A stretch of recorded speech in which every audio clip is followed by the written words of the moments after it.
That's always a really nice logo. Welcome to Flipside Frights. We actually this thing is huge, right? Because there's like 24 demos or something.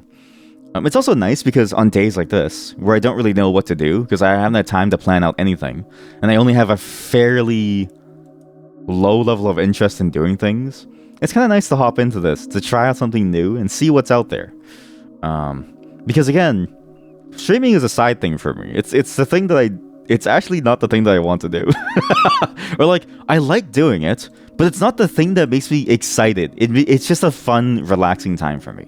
The thing that gets me excited is it weird for me to say?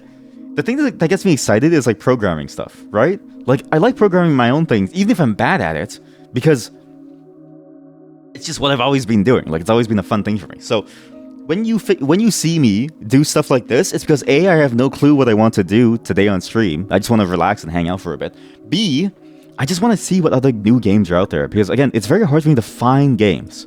I was actually trying this last night, trying to find some games to play and figure out what's new out there. And I posted a short list within the Discord, and it's sponsored by Evolve. It's not really sponsored by Evolve, it's just a joke name channel. And I realized, like, I have no clue how people find games in the first place. So when people package it up like this, it's great. We're also not gonna watch EEK3 on stream because A, it's like 2 hours long. I cannot do another Game Award show where we just watch it for 2 hours long. I'm gonna watch it on my own. All of you have to watch it on your own, and we're going to get the lore of the characters. And then next time we do this, I'll update you on the lore as well. Because there is lore with the game that's sort of like on top of the base game stuff. What's nice too is that we actually almost are done this side of the disc. So we played everything. We played the porn survival horror game, which it wasn't actually porn, but like you're a porn actor. We played The Hungry Fly. We played Juice, which is a really cool take on a monster thing, and had a really solid intro when you become the person and you see your city slowly falling into like ruins. There's actually only one thing left, which is no strings attached, right? No players online was the Minesweeper game. No strings attached. I don't know what this is. And then we move on to the other side. Now this side I'm actually curious about, because this side was apparently not touted as a horror thing. This side was apparently touted as games that were dreamlike and were just strange to play, but not necessarily themed around horror.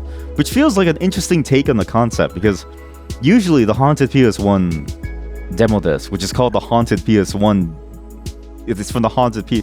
If your group is called the Haunted PS1 group, you would expect a lot of horror elements, right? But the way that it was described felt like this side was a lot more light on it and was actually a lot deeper onto other elements of like horror adjacent stuff. For instance, I know that Angeline Error, this is actually just a weird horror game. I'm telling you right now, if you play this, the secrets in this game are genuinely weird horror themed, okay? And we can't play it because we played it last time. So clearly there must be something here with all these titles, but I can't imagine it. Like, this is a game where you're a marble. This is a game where you're looking into a mirror as a goth girl. That's actually that's kind of nice actually. This is a game where you're a forklift flower pot.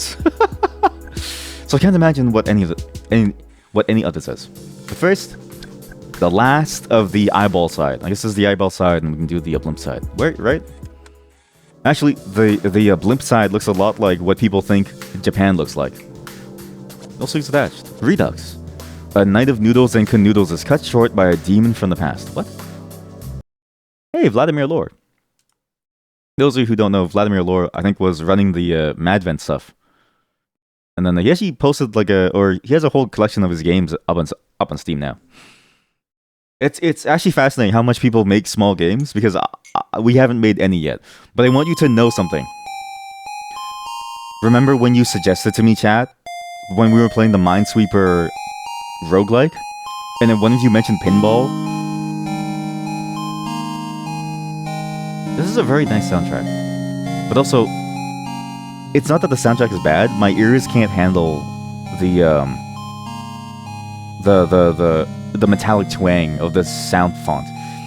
But that pinball idea has been stuck in my head, and I want you to know we might actually go all in on that. I might say Snow Job is like a 2026 thing. With the sunset below the horizon, trees of a small town cozy up for the night with heavy mist drifting into blankets. I like this. This was really neat, actually. This reminds me a lot of, God, what's that genre of games called? Or like, what's that time period? It's like those really, really, really old school adventure games that you'd play on your console or even on your PC. Kind of like Clock Tower, but a lot less fidelity, and it's specifically for an older style. But I forget what console that I played this on. Only the headlights of a car, pink enough to arrive at the sky's hues, illuminate the forest floor. Oh, here we go. At the wheel, a woman's mind wanders to the date she's driving to. What? She thinks about the the what? Wait, she thinks about the past that he promised. What? She thinks about the past that he promised, and the fun he has left implied.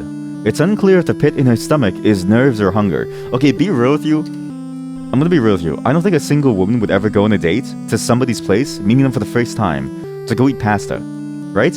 I've heard this a lot from my women friends, where they don't trust going over to someone's house for the first time because they're not sure if they're a serial killer or worse.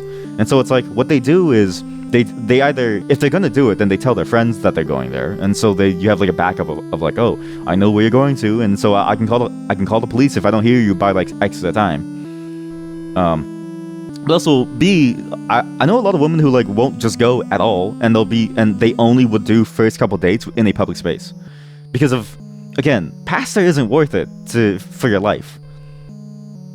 He presses her foot down to go a little faster, cursing him for living so far out of town. Yeah, I don't know a single woman in my life who would do this. Though behind the curses, the idea of being able to scream to her heart's content when the fun comes bring her immense joy. That's exactly that's what I'm thinking of, right? Like, she's thinking of screaming as she's getting dicked down. That's what she means by when the fun comes. And then she wants to scream at the top of her lungs. Like, can you imagine how weird that would be? I don't think I could. Like, imagine you sleep with someone for the first time. It's like your first date, okay? You invite them over for pasta because you have no car and you have no money, but you don't want them to know that you're broke. And then they say yes. And you think to yourself, wow, how did I match them on Tinder on Tinder from New York when I live in like Missouri, okay? So they're driving to you, the whole 20-hour drive. They come to your place, and then it's actually going well. Neither of you are serial killers, and you're both having a good time. The night winds down, and she's like, "Can I stay for some coffee?" And you go to town, okay? The moment you insert, it's like a banshee, just a shrill scream. Here, it's like this. It's like the Yoko Ono stuff. Here. Yoko Ono scream. It's like the Yoko Ono scream.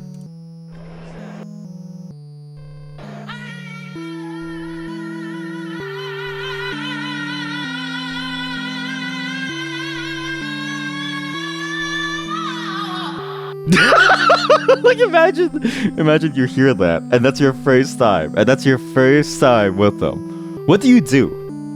Because, like, you're in the middle of it. Do you keep going or do you stop? Right? The way that she describes it, it's like, I don't know if you would want to scream in the first place. Imagine both of you as serial killers. Bingo! Instant connection and chemistry. Yeah, she says, I'm gonna go to my car, I need to get something. And you say, oh, perfect, I need to go to my basement and I have to get something. And both of you show up in front of the other, and you both have the same tools, right? Chainsaw, knife, hockey mask. That's when you know that you found your true love. And I wonder if that's true. How many people that are serial killers have fallen in love with serial killers? Like, how many serial killer couples are there? Because if you think about it, right? The only person who can understand you is you. So wouldn't you want to find somebody that's just like you? Especially if you're somebody who's inclined to kill others. That's scary. Headlights flash a mailbox up ahead. She squints to see the address she has been seeking. Oh. Yeah, this really does remind me of those older games. Like the idea of, press up and down to press left or right to select a new note.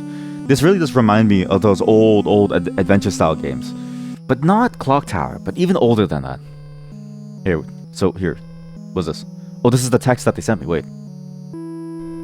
Wait. Uh-huh. Okay, open this. Hi, him. Would you like to come over tonight? This is the text of the... Would you like to come over tonight? I'm cooking up a mean pasta and would enjoy splitting it with you. Then maybe I could split you.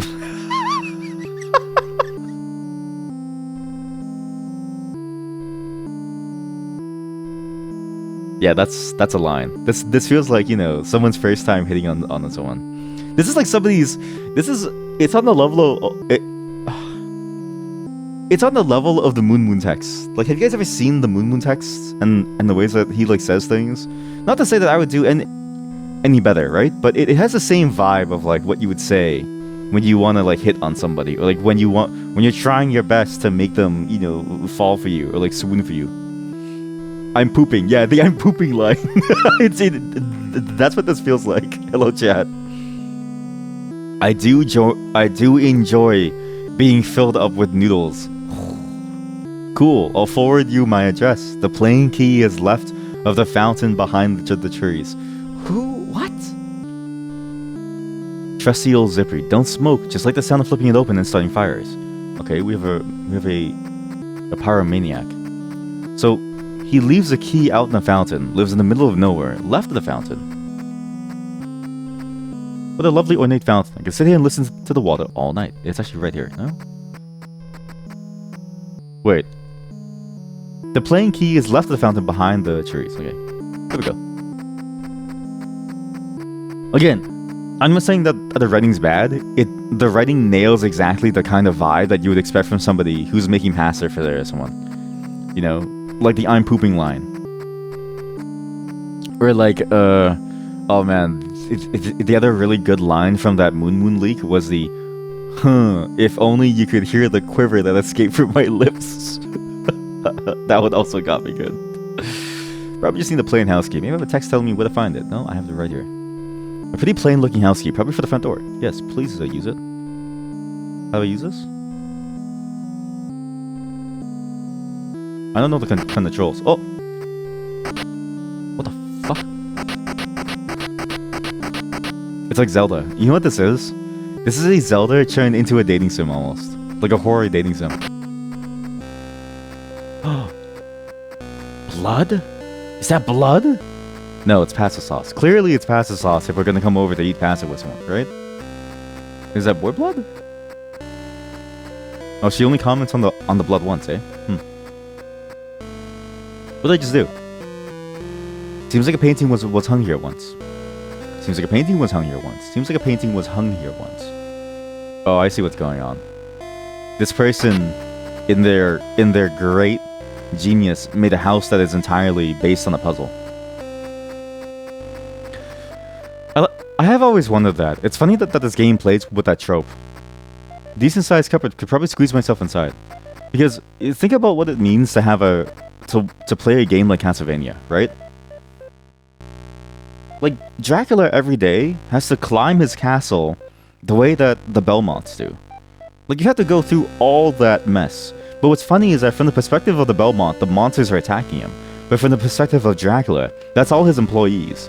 It's like a modern day factory landowner walking around and basically micromanaging his employees and walking the grounds of his factories. And all the employees have to say morning boss.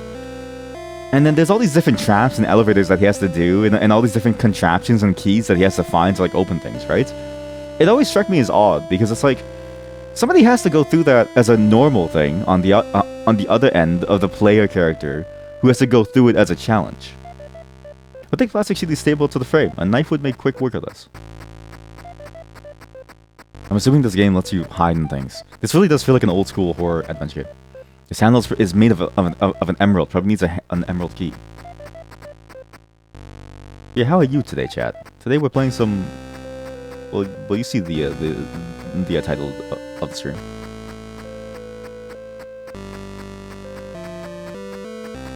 God, what was that? There's been a couple of these games I've wanted to play for a long time, actually. Like older horror-style games. The problem is, like, the amount of time that you need to go through them, and the amount of frustrations that you'd have to go through in order to enjoy it, was always very painful to me. Like, say, Clock Tower. I really enjoyed what Clock Tower tried to be, but I hated the fact that it was just so... clumsy in many different ways. Like, it was a good experience initially, but then as you go deeper and deeper, is a game very, very clumsy to play. Why is it so dark in there? Just some knickknacks, art statues and the like. Sure. You ate pizza and now you're tired. Oh, what did I get? Flashlight. I'll use. Aha! God, have a night by the fire. A girl can dream.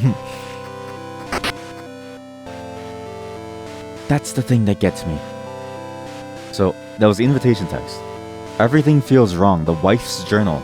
I'm a stranger in this corpse I call my body. Nothing smells like it used to. Nothing tastes like it used to. Every sense of pleasure is dulled and every sense of pain screams. I just want things to be what they were. Which the person who invited me over has a wife? Pretty fancy coffee table. Has an atlas sitting on it. Lots of locations have little red X's on them. What was your flavor? What was your pizza? What toppings? Please tell me at least sun-dried tomatoes and anchovies. That is a sleeper combo. I genuinely don't know why people don't have anchovies more. Probably the best flavor. Great, the door, no handle. There must be some way to open this. Can you run this game? I wonder if you can.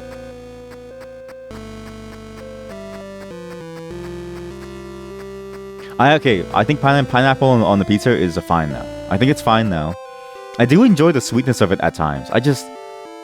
Sometimes it doesn't work well with the other flavors though. Like, with a nice pepperoni, I think you just want to have the pepperoni and the cheese melt together, right? And then adding in the pineapple sweetness kind of ruins it. It's why I typically see the pineapple with the ham. Because the ham has like the almost like fatty flavor to it, which is nice. It was bad. What? Beef, pickled onion, and green leafy things. You mean spinach? Or do you mean, okay, is it spinach or is it arugula? Or is it the green leafy things that are spiky? Because I've seen that on the pizza too. But beef doesn't sound good. Like, was it beef slices? That sounds awful. Pickled onion sounds okay. A table with a vase full of what they used to be flowers, The red door, I'm assuming I can't use. There are bars on the window knocking out this way. Probably rucola. Arugula. Probably needs a ruby key. I always like games like this too because these games give you the illusion of it being a very large game. Hello?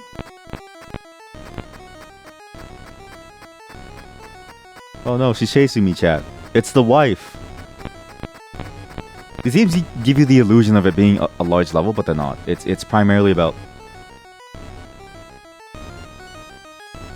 moving in a fairly linear fashion. This is a cool way of doing hiding. What?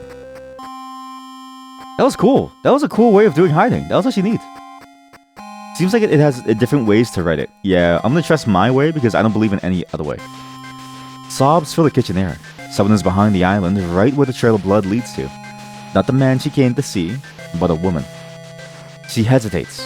Wherever they are, they need her help, but the fear of this being real stays her feet. Are you okay? She asks, forcing herself forward as the sobs choke. She stops, too. The air is heavy and something feels wrong. He lives alone. There shouldn't be anyone else here. So who is she? As if to answer her thought, the crying woman pushes herself up. Her eyes darts over to the new addition to the kitchen, lighting up when they lock on. The girl's heart sinks. The light has not only caught her eyes in a way that is clearly not human, but it's caught the knife she is holding against her chest. He goes back away slowly when the demon sprints. Eruca, Vesicaria, Sativa. Isn't sativa the drug that people smoke? That's how many different... Wait, that's how you spell that thing? Wow.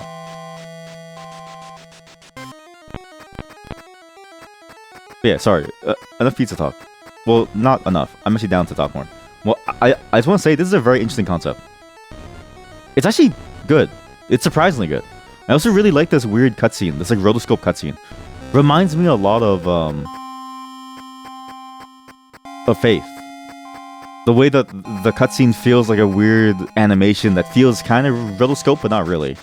And the way that the character tries to find you. It's pretty cool. I also like that it adds an active component to the hiding.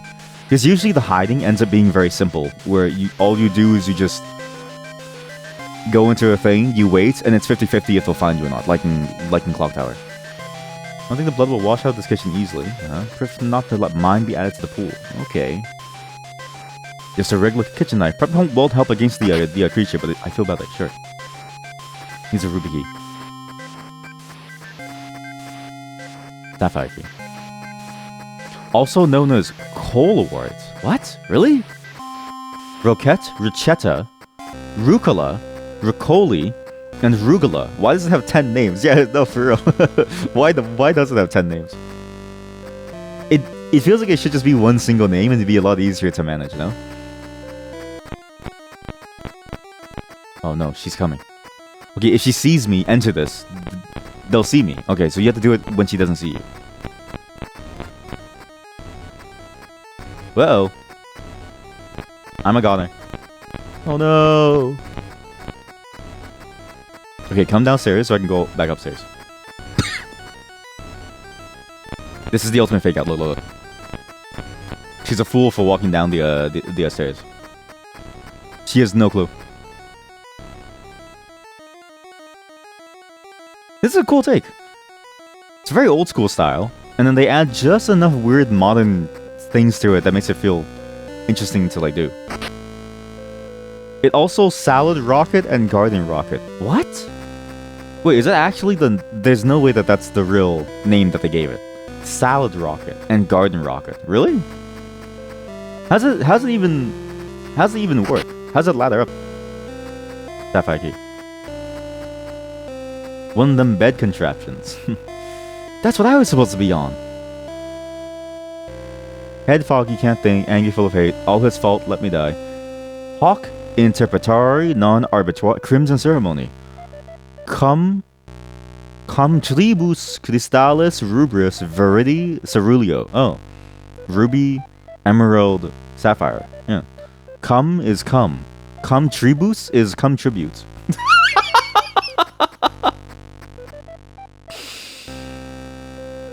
Fake cadaver, fake body.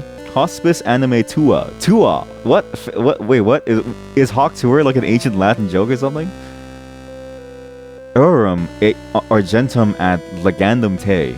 Said cadaver is putrid. Sola vita nova animum veterum sustenare potest. Guys, Chad, I think Hawk Tour is an ancient joke. What the Hawk Tour girl was saying was actually a Latin phrase. But people didn't know that. People didn't know that it was a Latin phrase, so she got famous for the wrong thing. She had to make crypto to get people to like hate her again, so she could go back to her roots as a scholar. Such is life. Imagine being a scholar and nobody knows.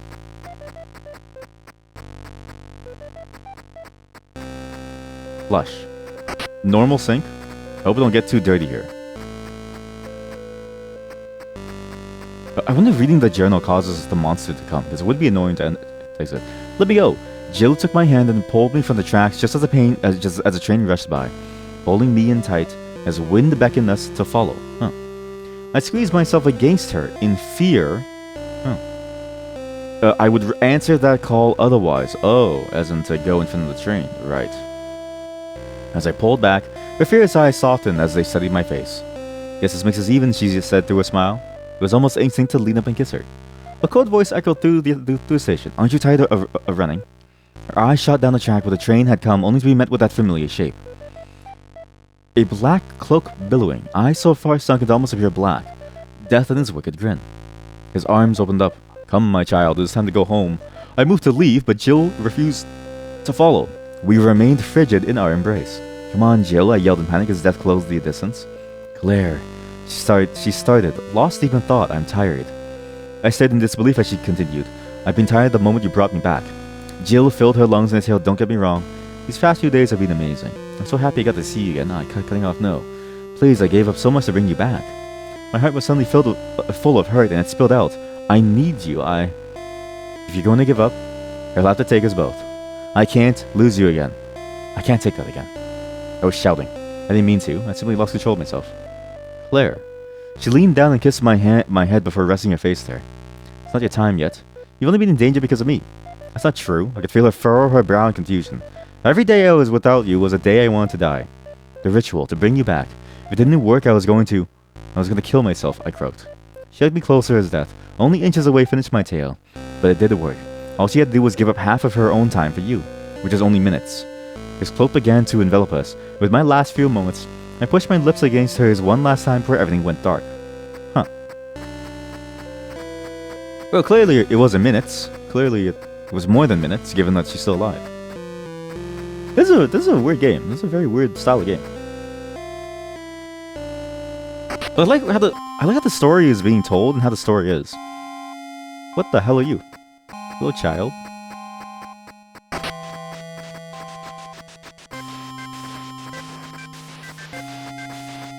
Is she coming for me? I have no clue. Take. What did I take?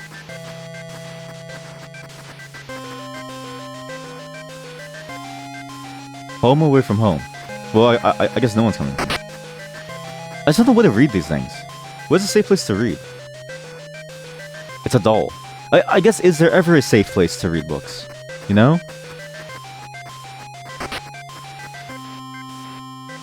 What the fuck? Okay, we'll do this. Okay, wait. The game's lore is actually genuinely interesting. There's something kind of cool about the way that the game does this lore. And I really do want to read it and see what's going on here. Yeah, it reminds you, exactly, right, of some text-based quest games on the NES, but for life you can't... I can't remember the name of any of them. But that's exactly what that's what it reminds me of. It has the same vibe. And what's interesting is that this game also does the story the same way, too. A lot of those games have really weirdly deep story. Like Clock Tower is a game about you and your fellow orphans going to meet somebody who, like, adopts you. And then all of your fellow orphans die except for you, okay? And you think to yourself, okay, this is just horror slop. And then you realize, wait a minute, the children are implied to be demons that are being born from the mother as part of some demonic ritual. And you find the main character's dad behind the wall who gave birth to them. And so it was like fated for her to like die. It's the way that the game starts off in a nonsensical manner and then eventually evolves into this larger sort of like weird demonic horror mystery that makes you go, ah, yes, this is interesting. It's why it's similar, at least in my mind, to something like a Faith, because Faith also plays on that too, where you're just a priest, but then like, oh shit, demons are real. It's like, uh-oh, I didn't sign up for this, right? Like, if I became a priest and demons were real,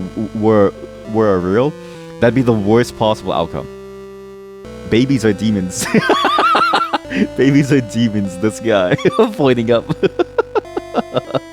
So true. Actually, so true. I've never heard a parent be happy that they had children. Like, they love their child, but they also bemoan the fact that they have children. Which is not to say that, you know, they hate their children, but to say that they recognize how much better their life could have been without the child. Charlotte Farrell Green was a 28-year-old living in a suburb of Opossum City. Oops. She'd been dating Jack Simpman, I'm getting banned, for about a year, though they didn't yet live together. Leading up to the incident, friends say Jack had expressed their dissatisfaction with his relationship with Charlotte. Damn. Wow. Why don't you just talk to her about it, huh? They said it was clear he was going to break up with her and leave. However, no one suspected he'd leave his entire life behind, too. In early September, he stopped showing up for work. He wasn't found at his apartment either. When asked, Charlotte told everyone he'd broken up with her and left, that she hadn't seen him since September 7th. The search for Jack started September 20th. Okay, this is... Is that the song? Do you remember September song? Is it September 21st? Oh no, okay, yeah. About a week into the search, his car and several of his possessions were recovered at an abandoned factory. Investigators would then begin their interviews of those close to Jack. Quickly, Charlotte became a primary suspect and a warrant was obtained to search her property. On October 6th, Jack was discovered, emaciated, concussed, soiled, in a box, locked in their basement. POV, this is the average chatter. Like we say, oh, you know, haha, they're like, you know, emaciated, soiled, concussed, and locked in a box.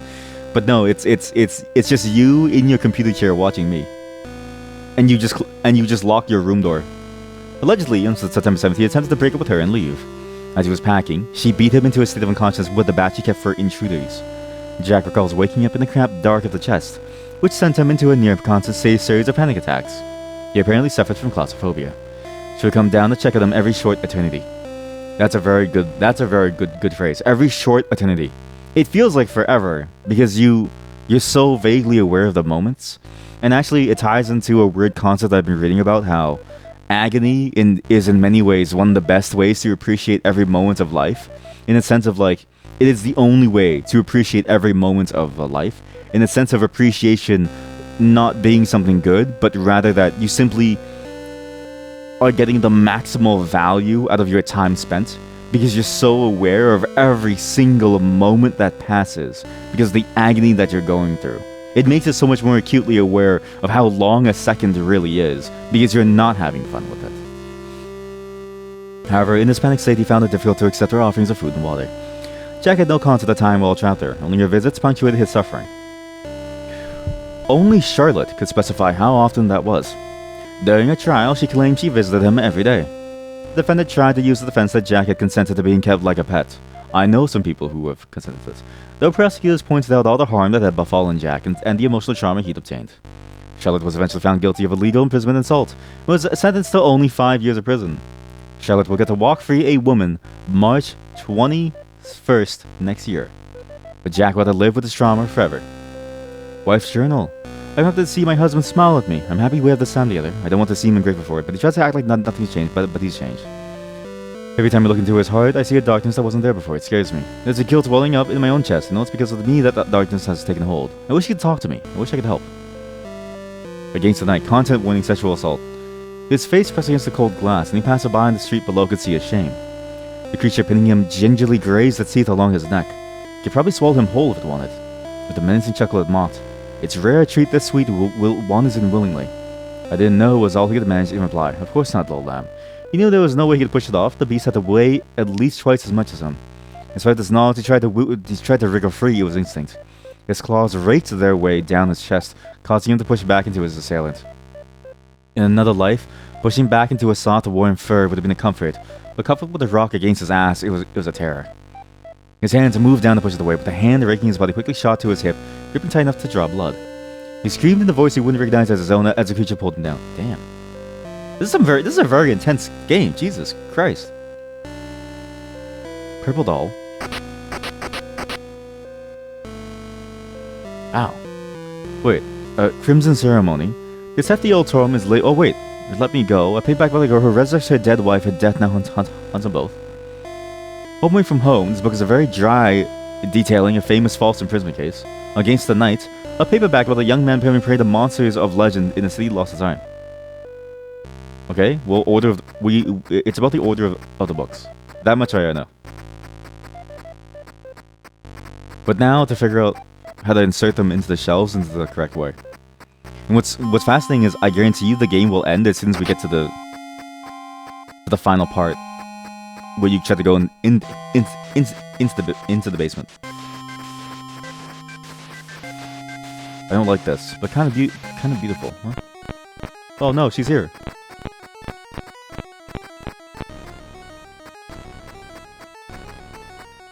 You know what? It's funny because this game also has the part about old horror games that I don't enjoy the most personally. It's the part where you're constantly on the run from an enemy that spawns randomly. It's not the worst thing ever, because it's exactly the thing that you'd want from the genre, but I kinda... I've noticed this within the industry, across every genre. The idea of random encounters have been so wiped from every single bit of game design that it's actually an oddity to find a game that has a random RNG encounter with an enemy. Like JRPGs no longer have it. Horror games no longer have it. Even like action games, like the side-scroller games, don't really have random encounters anymore. It's more so actually scripted encounters that you go through. It's actually nice. I'll cover it in old paints. Oh, painting fell on the floor. We'll take this. An empty easel. On the horizon, a ball of fire resting upon the world's edge amidst the citrus sky stared at the stranger and wondered what I might call them. Will it abandon me? Will it freeze? Will it remain bathing me in warmth? Only the context of time could answer if this portrait is a sunrise or sunset. I guess these are going to be the subjects of the next painting. Kind of like the dolls I've been finding about, but not quite. They're all little creepy things. Oh no, she's here again.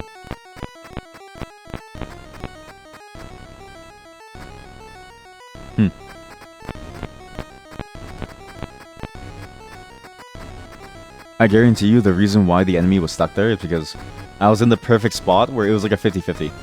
She moves too far, or like I move too far. Either way, and it makes one route better than the other. But as she moves back and forth and she wiggles, it's like... Then the other route is better, and so she goes back that way, and then she's like stuck. Anyways, I'm assuming this is for the doll. So if I take the doll... Get on the seat. Get on the... It's like swinging a baby around. What is this? Oh, wait.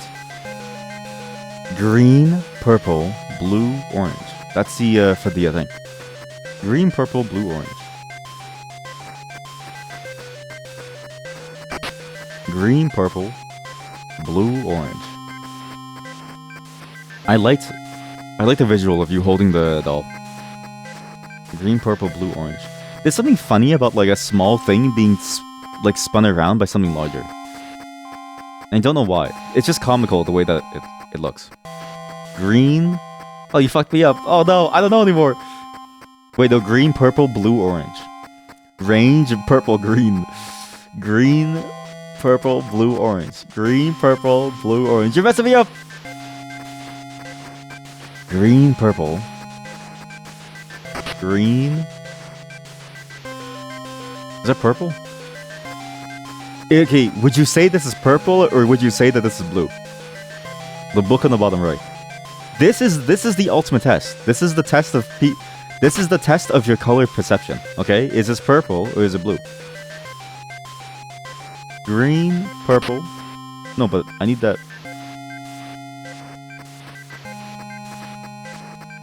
I forgot.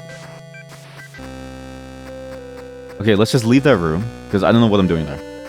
There's another gold key somewhere, I think. Diamond, emerald, sapphire. You're messing me up, chat. You know, it's very easy to make me do worse in a puzzle game by just writing things. Like, and it could be anything. Oh, look, it's a painting of someone.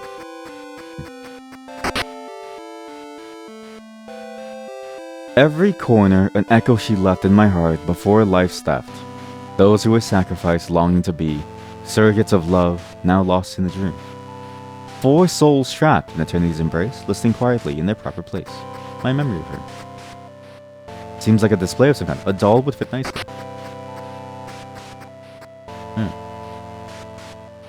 It's in the poem, isn't it? What? 4 souls trapped, listening quietly in their proper place. Wait, wasn't it... What did I say again? Purple, blue, something orange. What the fuck? Smash. I killed it? Why did I kill it? Blurple. I get it. The thing on the dinner table leads to this. So the dinner table... Gosh, down it. The dinner table leads to that sequence. Can you please just walk up to me? Please.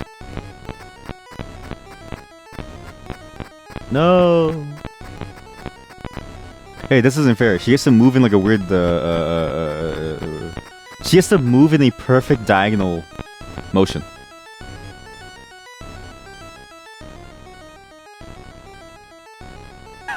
Why is there a rhythm game? We're here to help. What was it again?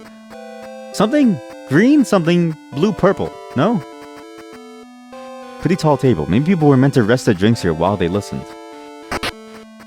How come every time I come inside, I kill her? The door has no handle. Doesn't even have a hole where a handle could go. Maybe there's a mechanism nearby that opens it. Why do we keep killing her? And also, I only have... Okay, so I have one more painting. Okay, there was also a thing here. On the horizon. we go. On horizon. A ball of fire resting upon the world's edge amidst a citrus sky. I stare at the stranger and wonder what I might call them. Will it abandon me? Leave it me to freeze? Will it remain? Only the context of time could answer if this portrait is a sunrise or a sunset. Yeah, I see. I get the context of time thing. You have the painting of nighttime, and so it's a sunset. And then you have the painting of a daytime, it's sunrise. So, okay, put this. A portrait of a city at night.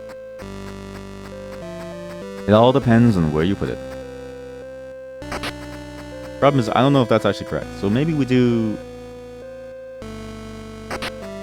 like this? And then, for sure, that other painting... I think you were supposed to pick up that painting, but I couldn't pick it up. So, okay, so painting inside here. I don't remember if left side had anything. So what did the books do? So what did the books do? Wait, so what? Huh. I mean, surely this painting must be picked up. This one. No? There we go. And there's an easel. We should paint this. A blank canvas. A palette covered in old paints. Oh, yeah, so we have to paint that, but we don't have the tool to paint it with yet. We take this painting, probably to open up the thing that gives us the tool to paint it with. What do you painters use? What do you artists use to make pictures again? Got like a paintbrush or something? You silly artists and your silly names. My tongue! What happened? Seems that door in the back is open. Now you jest, okay? So you jest, but I wouldn't be surprised if somebody did use their tongue at some point to paint something. Cool air touches her skin, but it is not why her flesh goosebumps. There is more to discover here. 7 ways this could end. That's neat. That's very neat. What's funny is that this is already out. That whole Vladimir's lore thing is already there. It's on Steam right now. It's actually a pretty cool looking collection of games. I wanted to play it during Halloween, but the problem is that like Halloween is still a good 11 months away. But I really enjoyed that. That was actually a neat experience, and I do actually want to go through it all. As annoying as it is to go through like the old school horror game style, there was something interesting about what was going on there in terms of the story and what was happening. Oh my god, it's the continuation of the Mad Men calendar thing. End of the line. Make it beautiful. Create your ideal self. What? But yeah, I actually wanted to try this out, but Halloween is a long time away. I need to plan a good time to like do this segment. Again, horror games are kind of hard to plan into the stream segment because they're very requires a different type of mindset. But I really enjoyed that. That was actually a very neat little demo, and it makes you want to play that entire collection. Reminds you of the artist that screams when they paint. What? Artist that screams when they paint. Is that like the Yoko Ono of art, or? The Scream is a composition by Norwegian... Wait, no, that's the... South Korean artist... What? Screaming guy painting. Okay, well, I just keep getting the Scream. What? I keep getting the Scream by Edward Munch. I want to find the guy who's like, how do I tell Google that I want to find the guy who is... I want to find the artist who's screaming, but not the painting that's about the dude screaming. I don't know how to convince Google about this. Google, it's too famous. Google thinks... Okay, I don't know how to tell Google this. We simply move on. Give me a second. My wife. I'm back. I was thinking to myself, maybe I should do the thing that I talked about, where I come back and I say nothing. I say nothing about why I'm back. I just pretend like I'm back out of nowhere and you have no clue. And I just continue on as if nothing changed, and then you would just be like, or there's no confirmation, right? It's almost like that thing where you deny reality in order to try and almost fool people into believing it never happened. Could I fool all of you that a BRB is never actually real? And that I was just here the entire time. It just happened to be like a weird time glitch where you like stroked out for a good 5-10 minutes and you had no clue what happened. Kim Bohm's 2012 video titled Yellow Scream. Thank you. Kim Bohm Yellow Scream. The anti-Bob Ross. What?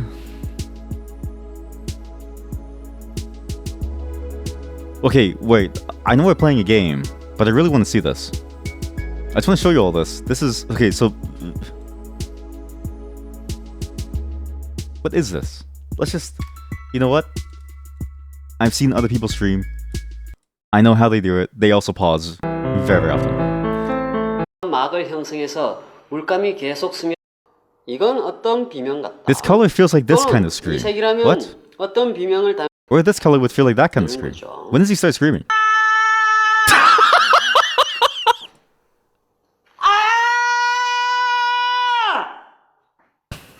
you look at his face. He's like cracking.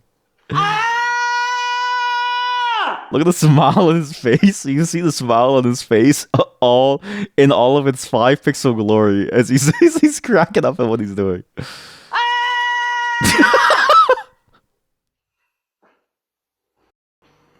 More screaming. What does this one sound like? 비슷하니까요. That's a smile. That's all the pain from his soul. He's like showing me his pain, but I just don't get.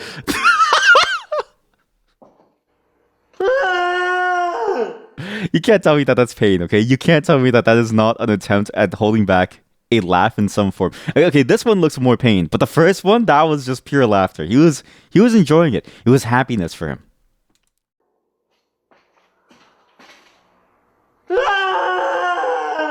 What is... Wait, he only uses yellow?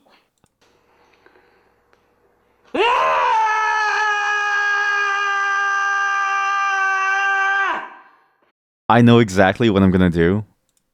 I'm gonna get that as a single like Twitch alert, and you can just use that to your heart's content, and you just have like a single long scream with no context. I think that's very good. Thank you for showing me that, chat. That was a very good end to the horror segment of things. Now that we're into the, I think it was described as the dream segment of this side of the disc.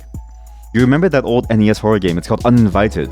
Coincidentally, the YouTube video where you learned about it also mentions Clock Tower. Yeah, because Clock Tower was very influential. Like, everybody knew about Clock Tower because that game was everywhere. I remember everybody played Clock Tower at some point. I think the game had a lot of really cool ideas too. Like, I genuinely think that the story was actually very nice. You guess you didn't remember the name of the game in the end. You remember the name of the show. Well, I mean, it was close enough. But thank you for showing me that. Again, we're on to the other side of the disc. I'm not gonna play Angeline Error nor Eclipsium. I've already played them. We're just gonna play whatever this marble game is. How is this related to horror, huh? A perspective shifting puzzle game with a vaporwave aesthetic. Change axis, switch gravity, and collect tapes to beat all odd levels. Maybe it's not about horror. It's about dreams. And if it's about dreams, then it's not really terrifying. Oh, you know what? One side is nightmares, one side is dreams. I get it now. I get what theming they were going for. I think that screaming video unlocked something in my brain, where now I understand. Now I get the vision of this whole collection. Also, chat, how did you even find that video? One, it's in Korean, right? So it's like, I don't think any of you here are Korean, right? I don't have a single Korean viewer. B, it's like such a niche thing to find someone screaming. Was it popular at some point?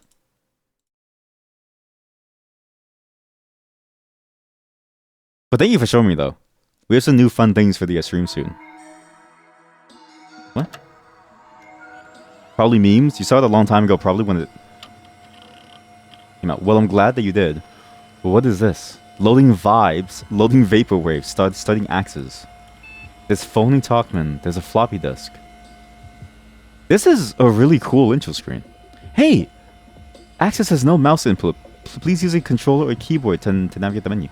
This is pretty neat. And I love how it says vibes, just vaporwave vibes. There's something really neat about games like this, where they emulate this fake PC and it's taking my real system time. That's actually a pretty cool thing to see. This is actually very neat. Borderless?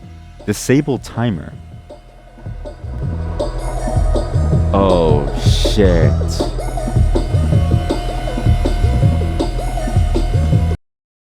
Oh shit, this is gonna be sick, isn't it? How loud is this gonna be? How loud could this possibly be? I mean, the music's really good.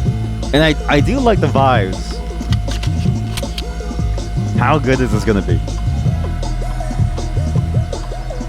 There's also an artist that draws with blood, feet, and pee-pee. Artist, am I right? It says the artist.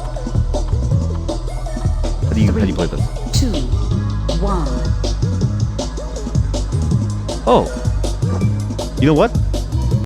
That was an entirely different style of game that I was expecting. I was expecting for the music to go on to drop on the beat and to go crazy like a monkey ball thing. But this is a whole different game. Sorry, I'm lowering the volume now because I recognize this game is actually way more chill than I thought it would be. But I should have realized given the vaporwave angle. I've also heard vaporwave described as what people in the past thought about the future. So that should give some context as to what this is probably.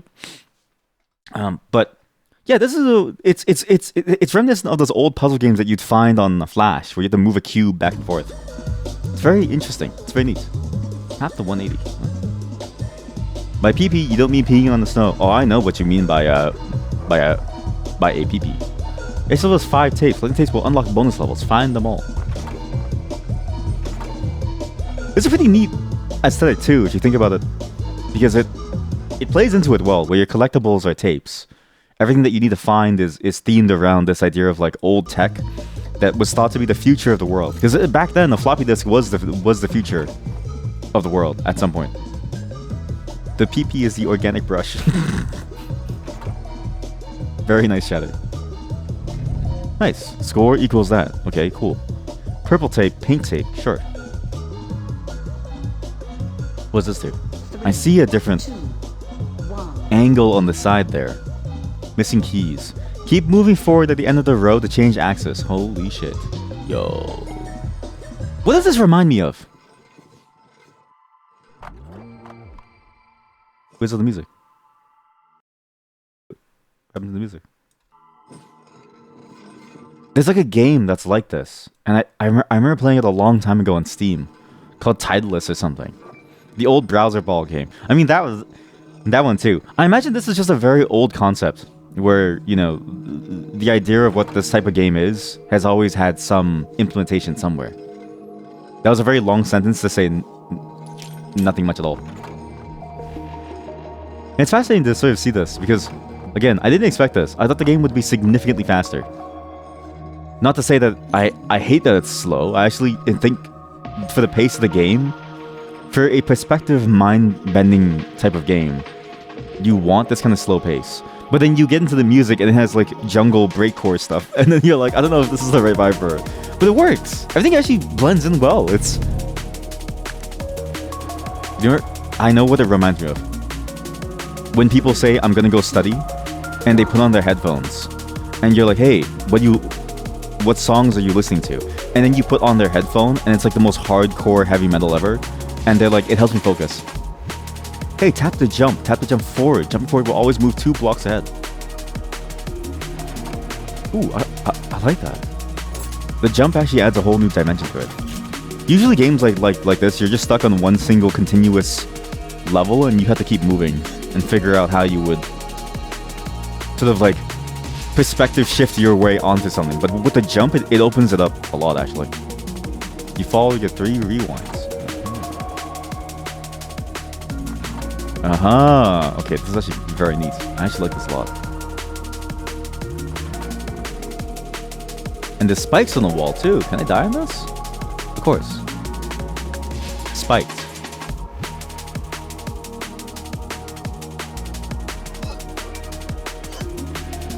I also just noticed the old school styled Winamp skinned music player at the bottom of the screen. Very nice touch. And it's also a great way to show people exactly what the music is. Because I guarantee you people are going to play this game and be like, okay, who made this music? Where can I find more? Very neat. You know what? This is a good way to start the puzzle day, right? The last game was a weird horror puzzle, which was sort of like I want to say more of an environmental puzzle game. This is more of your classic type of puzzle game, where it's very much about, you know, your understanding of space and time and stuff, which is nice because the entire day is about puzzles. Max Riri ones. Like today is a day for me, right? In some way you might enjoy it, but in other ways you probably won't. Oh, I get what's going on, right? Am I correct? Oh god. Okay, well now the game is getting complicated. But this is correct. You go like this, and we go like this. Yes.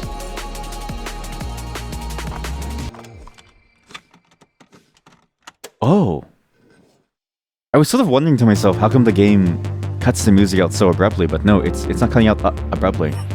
It's like a tape change. For all you youngins in this chat, of which there's actually not many of you, and most of you are like my age. When you had to switch over the tape, like you're all spoiled now with your seamless next track thing. Back then, there was no such a thing as a seamless track change. You had to take the tape out, put in the new tape. You know there was CDs of music, Linkin Park? Linkin Park came on a sick anime themed CD.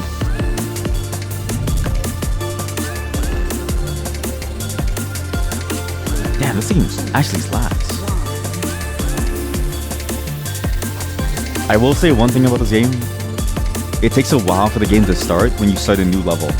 I kind of wish the delay between when you start being able to move when you start a new level is shorter. Not because the game is any fast paced, but like, you just want to keep on playing.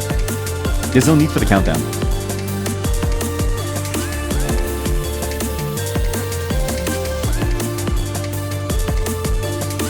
Well, I take that back. Maybe there is a need for it. Because there is apparently a timer mode. You always jump 2 spaces forward, so you should go like that. There we go. But you never listened to CD. You went from cassettes to online music. Really? What the? That's like a caveman traveling through time. What? You know what that is, right? It's like you as a caveman, you know, starting off on like a wood campfire, immediately going into like a smeg oven. That's pretty impressive.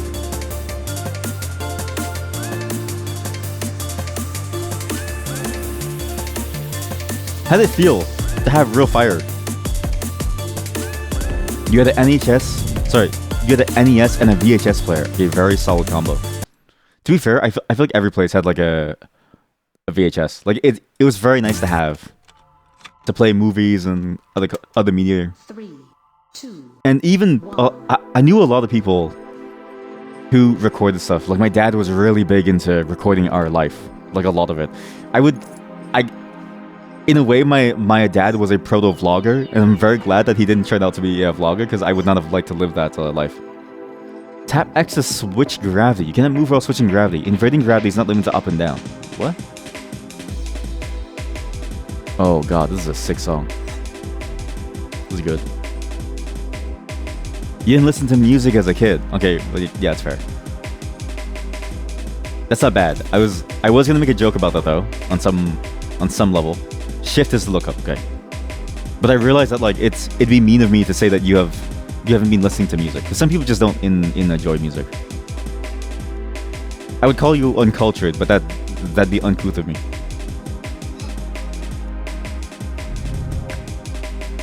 God, this is a really good game. I actually really enjoy this a lot. 2, 1. They play with the idea of perspective well. They add new mechanics progressively to increase the complexity. They tie all the mechanics in very, very nicely.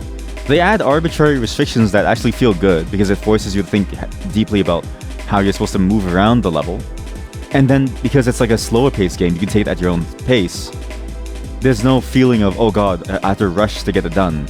You can move at your own pace to get things done, and you can slowly feel like you're building up correctly in sync. It's actually very good. All you had was pencil and paper. Sad donk. I'm sorry. I'm sorry. I'm sorry. That's why I didn't want to say anything. Because music was expensive, right? Like, and also music was kind of like hard to come by too. Yeah, same. You always liked music in your games, but you only got interested listening to music on its own without games after I got a PC. Really? And you agree with that? Wait, really? Is that... So what? You guys live your life with no soundtrack? Okay, in your head. Okay, in your head right now, what's your soundtrack? Silence. In your head right now, what's your soundtrack? Like, what is the noise in your head that you hear droning on constantly? My wife and I have talked about this, where my wife and I have this problem where we have like a constant noise or soundtrack going on in our head, and it's like a different song, and we're just like remixing songs in our head constantly. It's pencil scratching paper. Am I schizo? No, it's not schizo. It's just like you think about the music and like you hear like music and then you like think about what these, you know what I mean? Like, you know what? This is a great example of like I don't get your perspective because we all have a different subjective perspective, right? But it's nice to know. Like, what do you make music in your head? You know what I mean? Like, do you make music in your head? Do you just come up with a tune on the fly? Because my phone, I'm not kidding you, has hundreds of videos where I'm like in the middle of cooking or I'm doing something and there's a song that pops up in my head and I'm like, sounds kind of good. And I record it in the hopes that I'll be able to turn that into like a demo of some kind. The problem is that I'm too lazy, so I never do. Maybe sometimes, but not that much. Really? Wow. Maybe I am weird. I don't know. You do it. You do it? Okay, good. Okay, good. Thank you. You make me feel less weird. Or did you mean okay? But then, what is pencil scratching paper? Like, what do you imagine when you scratch pencil on the paper? Do you see lines? Well, I want to know what an artist thinks about, right? Do you see lines appearing? Do you see things like shapes showing up? Do you hear voices? Do you hear Bob Ross in your dreams? What do you? 3, What do you see? 1. What do you feel? Okay, that was a failure. I didn't know you had to press both of them at roughly the same time. Roll away. Bob Ross, Wet Dreams. Yes, you got me, streamer.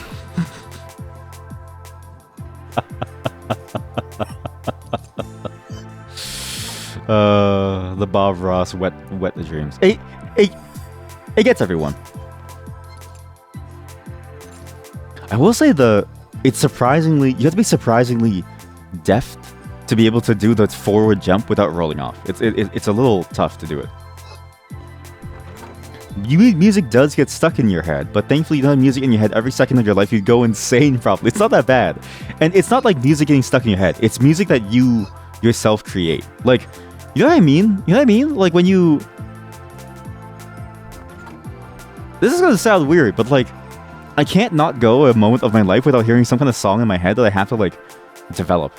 Like I'll start off with like some note or some pattern, and I'm like, wait, that sounds kind of good, and then I keep developing it, and then all of a sudden it's like a full song. Does that not happen to you? You know what I mean? Am I the weird one? Don't answer that. God, these puzzles are good. You have a structure that you can't get to the end of, and so you can't roll around and change axis. And so you need to use another one to jump onto. It's like, this game is really solid perspective puzzles. You do. Okay, well now I don't know if you're real or not. But now I don't know if you're lying to make fun of me or not. Am I crazy? Or is the world that's crazy? Is it the world that's crazy, huh? What I want to know is how you think about art. Because I don't understand artists. I actually don't get you.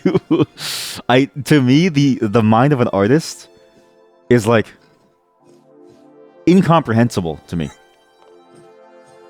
Not because I think what you do is bad, but because I think what you do is just not something that my brain naturally does.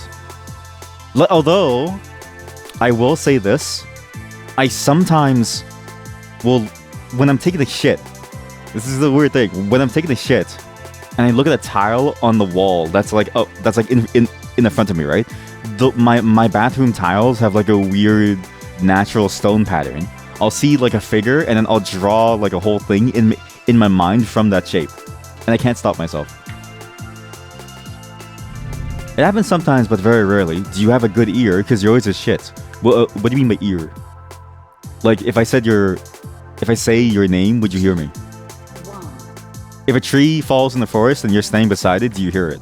Is that what you mean by ear, or like music ear? Oh, so like, do I have? Can I hear noises? I don't know. Sorry, I don't know what that means. Okay, you know what? I may have a good ear, but I clearly don't have a good brain. Can you please explain piece by piece? Remember how last time I streamed we were playing Infra, and you said specifically, this chat has said specifically, you were like, you say I don't want to have a channel for programmers, and yet everyone in chat programs and does some bit of art, right? And I said that it was an accident because I'm not that good, that smart. This is a good example of what I mean by I'm not that smart. Like, I don't know why you're all here. I'm gonna be real with you. It does, look, it is funny to me that you're all here. Like, am I good at hearing musical intervals and stuff? Okay, problem one, I think I know exactly why this is hard for me to understand. My music theory is like non-existent. The way that I've learned music was just informal, in the sense of like listening, as well as being surrounded by people. I learned from people who knew music theory, but they never taught me the theory. They just taught me what it sounds like and what it should feel like. So I know what it makes me feel like, but I don't know anything about the theory. So when you say music interval, I go like a JavaScript interval or like a timeout. I don't really know what that means, but I guess so. I don't know. A for loop. Yeah, what's a for loop in it? Actually, no, I know exactly what a for loop in a song is. Listen to the music. Listen to the drum beat in the background. That's a for loop, right? It's that section that it repeats over and over and over, and then when it gets closer to the break, it'll throw in some like extra drum beats. You know what I mean? That's a for loop. God, the song is so good. But I think I want to say that I have a good ear for music. Didn't I play instruments? Yeah. Well, I still do play instruments, but I just do it for myself. You know what I mean? The most I can do, actually, is I can read sheet music for some instruments. But you know how, like, I don't read sheet music, I think, the correct way. I don't know necessarily the names of the notes. In my mind, I correlate them to the patterns that I need to use for my fingers to play the instrument. You know what I mean? Like, if I play say the flute, right? And I see a note on a sheet, I know how to play it because I know which holes my fingers have to plug up. I play music like a plumber would. An interval is two different notes, either played one after the other or at the same time. Oh yeah. I get that. I can hear those actually, yeah. So that I can hear well. Like but I can't name them. Like, I don't have a good sense of the naming because I never learned the like names. But if you ask me how many notes there are at once, I can usually get it, unless it's one of those optical or like audio visual illusions. Like those illusions where it's like, oh, you play this together and it sounds like three different notes because of the harmonics. But I can hear them. I feel them deeply. Do I sound stupid? I sound stupid, eh?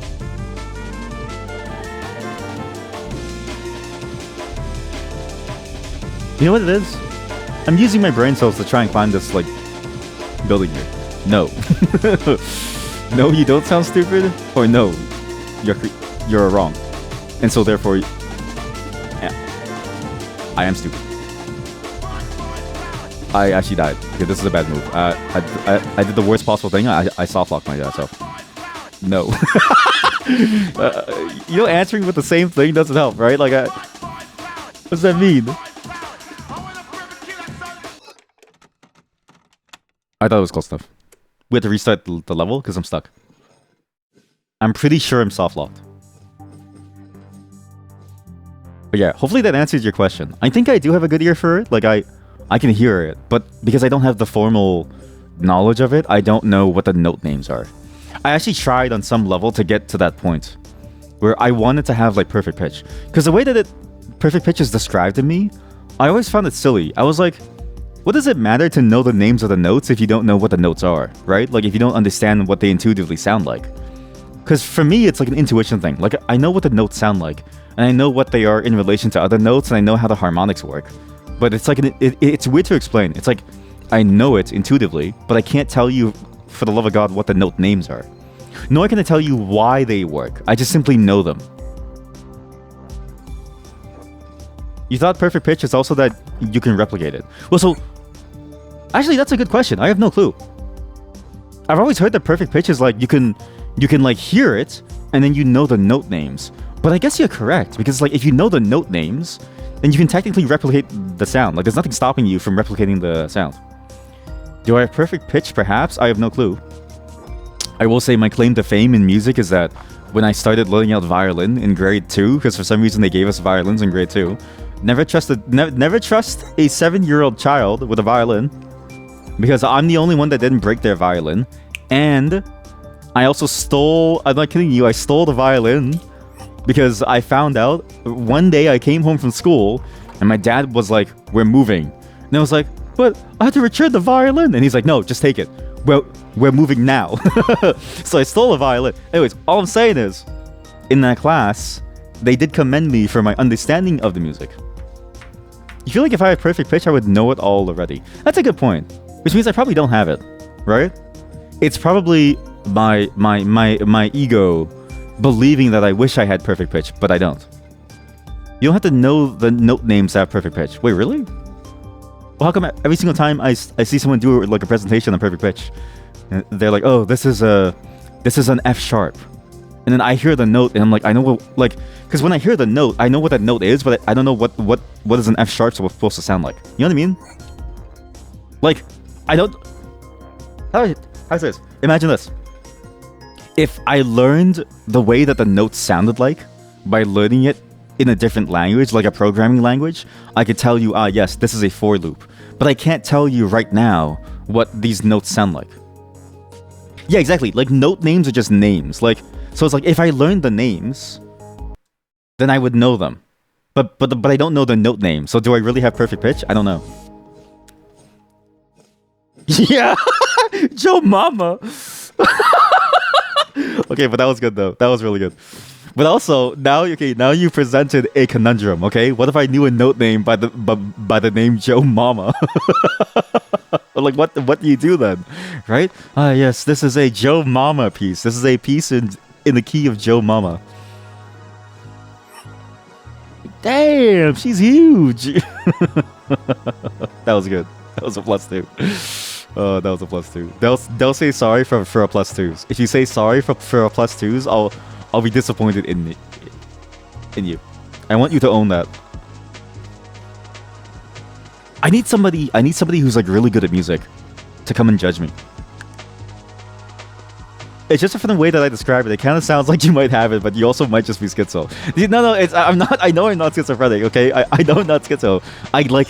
I know the notes. Like, I know them. It's hard to explain what I mean by I know them. Like, I know them and I feel them and I can like understand them. You know what? I can sing every single note that I hear. I can sing every single note that I hear and I get it basically accurate every single time. The only one that's kind of hard for me is like when it's out of my range. But even if it's like a harmonic thing, I can kind of get it, I think. But the problem is like singing is like my only tool that I have full control of. Like, it's the only tool that I have like perfect control of. Like, as much as I hype up my instrument playing skills, it's not that good. Can I sing the first note of the House of the Rising Sun? I actually don't remember anything about that song. I only know the lyrics of that song. So remember that whole thing of like we were supposed to practice, and we were supposed to play it together. The reason why I canceled that was because I got too lazy to learn the song. And the lyrics in my head sound like it's like a blurred speech. It's like but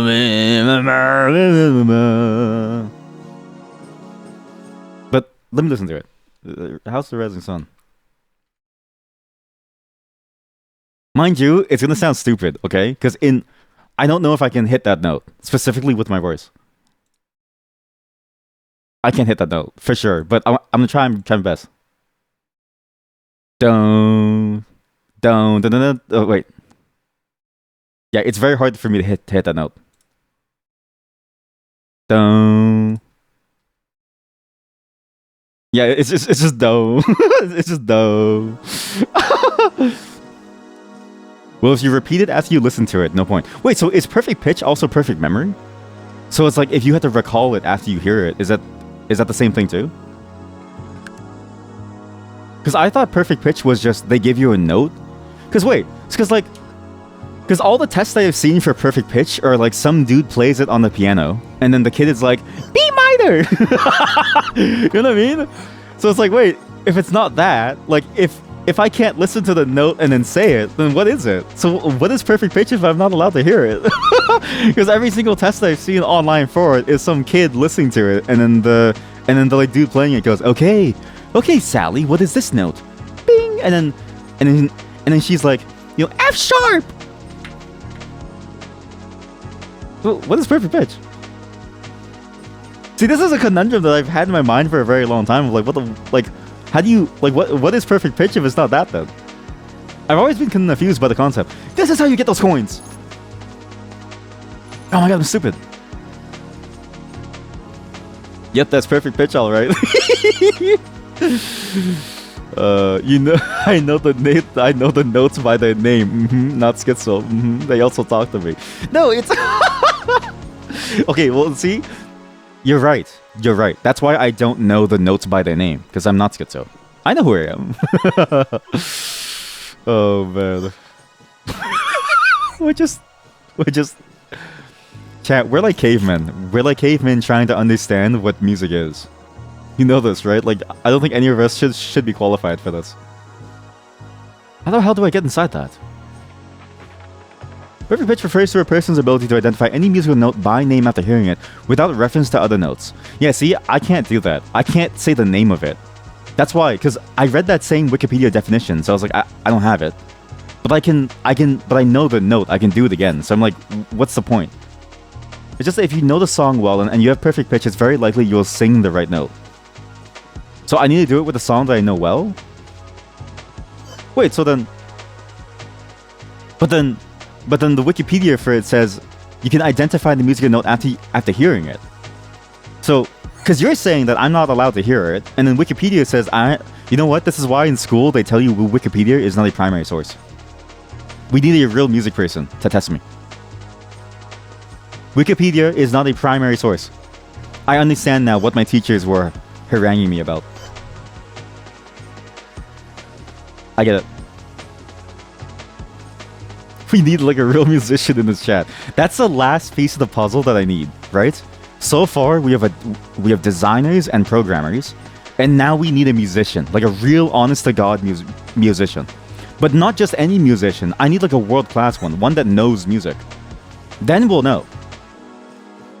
Because as it stands, this is like cavemen banging together pots and pans to figure out what's like going on. But I don't think any of us know. I guess the only way to learn it is if you learn the notes. See, that's the thing, right? But then I'm like, doesn't it depend on where you learn the notes? Because some dude who learns the notes in like a different musical system, wouldn't they have like a different name for the notes?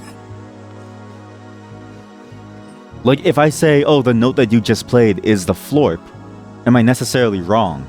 It's like, to me it's a florp, but to you it's like a C sharp. So how do we know what's perfect pitch? That's the thing that always got me about perfect pitch, of like, the classification always seemed weird to me. Hey, you have 4 years of music school. Why did you say 5 and then 4 in parentheses? What's that mean? Okay, now you have become confused. Are you or are you not musically inclined? What does 5-4 mean? Oh, I get it. It's the same way that you would do multiplication in shorthand. 54 years of musical school. It's supposed to be 5, but you kind of cheated. You I guess. Wait, what? How? Okay, well, it's okay. Okay, true. Okay, you have musical education, so you can tell me. You know what? Just tell me right now. Am I schizo? Do I really know what I'm talking about? Because now I don't think I do. But to be fair, I've never thought that I feel like I know what I'm talking about. You know what I mean? I never look at the situation and then go, yes, I know exactly what I'm saying. I always look at the situation and I go, I don't really know what exactly these concepts are, and I don't know if I'm understanding it correctly. Yes, no. So, yesn't. Yesn't. Very good. We're both schizo. Who do we trust? That's the problem, right? It's like, who do you trust then? I guarantee you that's a real problem. It's like the two idiot problem, where you have two idiots trying to explain some very deep technical topic, and they both think that they're experts, but neither of them are. And so they're both disagreeing, but they're not disagreeing because either of them are right. They're disagreeing and trying to push their own wrong position forward, but they don't know that. But so somebody needs to step in and be like, guys, neither of you know what you're doing. Or gals, you know, it's either or, really. We need a scientist. You know what? I'm gonna collect chat memories. You know, people have like different chat memories, and like, you know how Germa's chat member, he like discovered a new bacteria and he named it after Germa. I need that on some level. I need a new chat member, one that is smart. We need like smart chat members. No yesence. Not to say that we aren't smart, but 2 is a hard number to figure out if it's the truth. Do we trust just like if somebody said I have the cure for cancer, and they were one of 2 people who said it, and both people said it, would you believe them? I would need a third person. It's why they say the 10th dentist. It's why that exists. The 10th dentist. A second, actually, what the second opinion exists. What? Oh yeah, that's good. They even have this very old school style shopping channel type menu. That's a very, they really lean into the aesthetics of what the past thought of the future. January 27th, 1988. What does that mean? Scan here. Thank you for playing the demo. Please wishlist on Steam through the QR code. They even take Amex and Discover. That was cool. This is a cool game. I actually really enjoy what this game is doing. It's a very good take on this type of marble puzzle game, and it's actually really, really fun to play. And it's got a lot of really interesting ideas about how to make it more complex without making it feel too sluggish. Like, they actually play with the concepts very, very well, and they don't add more mechanics that don't tickle your brain, right? A lot of these types of games can devolve into adding more mechanics that simply add to the tedium of moving around. But this one always keeps the concepts very nice and actually makes it so that you're always thinking about new ways to traverse the level. It's cool. But now we can do some bonus levels. We need the 10th chatter. Yeah, that's what we need. What archetype of chatter do you think we should have now? How many? Because we have like, how many programmers do we have? I have some people that I know that are programmers, right? And I have some of you that I suspect are programmers, but you don't want to say it because you're ashamed, and I understand that deeply because I too am a programmer. But for sure, we have 1, 2, 3, 4, 5 programmers. We have 5 guaranteed programmers, and I think there's at least 2 of them. No, we have 6 guaranteed programmers, and there's 2 of them that I think are too ashamed to admit that they program. We have 1 systems engineer. We have a musician, quote unquote, but they don't even know what the perfect pitch is. So, can I really trust you, Mr. Musician, huh? Mr. I went to music school, huh? What's perfect pitch then, huh? What does C# sound like, huh? C# is a programming language, streamer. It's not a sound. It's a programming language. Everyone knows that. You're wrong. We actually have 3 designers. That's a crazy part. We have 3 designers. I don't know what the mod does. We do have okay. I'm not kidding you. We have an up and coming world class neuroscientist who gives talks who gives real presentations at like major events and like venues. which is crazy to me. I don't know why they're here, mind you. Again, it's just a very odd. I don't know why you all continue watching me. It's very strange to me. We also have I had a feeling that wouldn't work. We also have a landowner, a landlord. It's just always funny to me to say. What you mean is that in theory, you can have perfect pitch and not know the names. The way it would look like is when you hear a note, you would recognize it instantly. Like you know which one it is, you just don't know what name it correlates to. Not sure how you would test it without note names though. Yeah, that's the problem, right? I guess one way is to check is to pitch a string of a guitar up or down a chord note and play notes on it and see if you can tell if it's tuned down up. Okay, that one I can actually do. Every time I tune my guitar, because I never really know the way to tune it, but I know intuitively if it sounds off. Like I hear it and I'm like, it sounds off. And I know if it's above and below. So what you'll see me do is, you know how like a binary search is you like do like it's let's say you search at 100 and then you search at 50 and then you search at 75. I do that but with the knob that tunes your guitar. So I like slowly turn the knob as I'm trying to get it to the right like value until it sounds fine. But like that's the thing, when you describe it, like I recognize it. It's like I recognize the notes. Like I get it. And I can know when the notes are up and down, I think, based on what I do there. Do I test it against other notes? No. I just play it and I go, like, this one particular note is off. Like this like one string is off. But then, now I don't know. Because I do play them all because I'm tuning them all at once. You know what I mean? Like, because when you're done tuning, then I just play it all. Because, like, I also have this problem where I can't remember what I was like, which ones need what. You know what I mean? Like, I don't have, you know what it is? I don't have the organizational skills to be able to remember which ones sounded off, and so I need to test all of them again by just playing them all so I know which ones to tune. If that makes sense. You know what I mean? I don't know if I'm explaining this so well. Like, oh. If you asked me to sort some folders, right? And inside each folder was a paper with a number. I could have like 2 different folders and I could sort them like that, but I wouldn't remember the numbers of the other folders, especially if they all have the same color. And if they're just in like a jumbled pile. So I have to open them every single time to like check.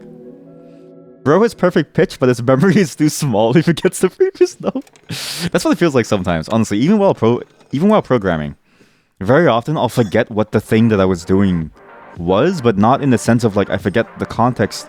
Like, not in the sense of like I forget the context or like the exact thing that I need to do, but more so in the sense of like, what have I done and what have I not done? It feels less of a memory thing and more of a poor or organizational skill. It's something that I've been working on slowly to try to get better at, because I don't like having I don't want to be known as a person who has poor organizational skills. Do I stroke the open chord while tuning the knobs? Yes? I don't know how else you would be able to do it though. Yes. Okay, you know what? I don't have a correlation between the distance that the knob moves and the note. You know what I mean? I don't have that intuition. Is that perfect pitch? For perfect pitch to happen, do you need to be able to know how much to stroke to get a certain sound? Wait, how much do you stroke?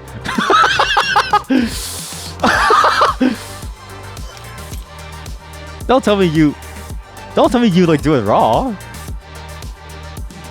Do people do it raw? Not necessarily. Wow. Wait, so you just do it raw. Wow. That's impressive. Okay, you might be a musical prodigy then. Because I can't imagine doing that, where I know exactly how much to churn to get the like note. No, what? Oh. I thought that's what you were in a reference to. What was your thing? What was your no, not necessarily in a reference to? Stop stroking. Stop stroking. See, like we need. I don't know what we need. We need help. We need help. You mean how much you need to churn to make a different note? No. Well, I mean, no. Doesn't it? Wait. That doesn't make any sense, right? Isn't it that you... Because, no, so no matter how much you churn it, it always makes a different note. But I guess what I'm getting at is that I don't know how much, when I churn it, what note it'll churn into. But when I hear the note, I know exactly if it's like off. You know what I mean? But I don't know, for instance, oh, like if I churn it this much, it's gonna make this note eventually. I don't even know how you would be able to do that necessarily. Like in my head, I can't imagine that working unless I get like a... But I also don't tune guitars very often. So it's like I don't have that intuition. So maybe it's that, but is that related to perfect pitch? Like, I don't really know. Is perfect pitch even real? Like, or is it just a psyop? It could be that perfect pitch doesn't even exist. And so it's like, this is all just a psyop to make us believe that it exists. Yeah, it's real? Oh yeah? Then how many churns does it take? How many churns does it take to tune your relative guitar right now? Like a lie, it sounds like one of you is playing Uno and the other plays poker. Yeah, that's exactly what this feels like. Very, very good analogy, yeah. We're probably on two different topics.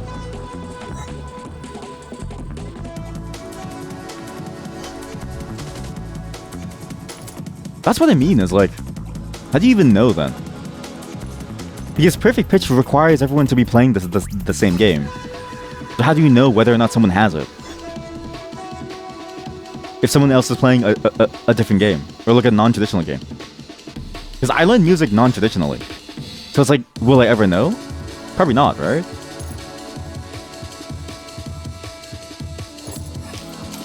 So what do you do? Or maybe the better question is it even worth it to know perfect pitch? Because does it really matter? Because either way, I'm going to be spending all of my time workshopping what sounds good in terms of a song anyways. You know what? That's a good conclusion to come to that makes me feel better about myself. Is the fact that no matter what, you're going to be spending most of your time workshopping things together anyways, into a sequence, into a composition. And so it doesn't really matter if I have perfect pitch. It only matters whether or not my song is good.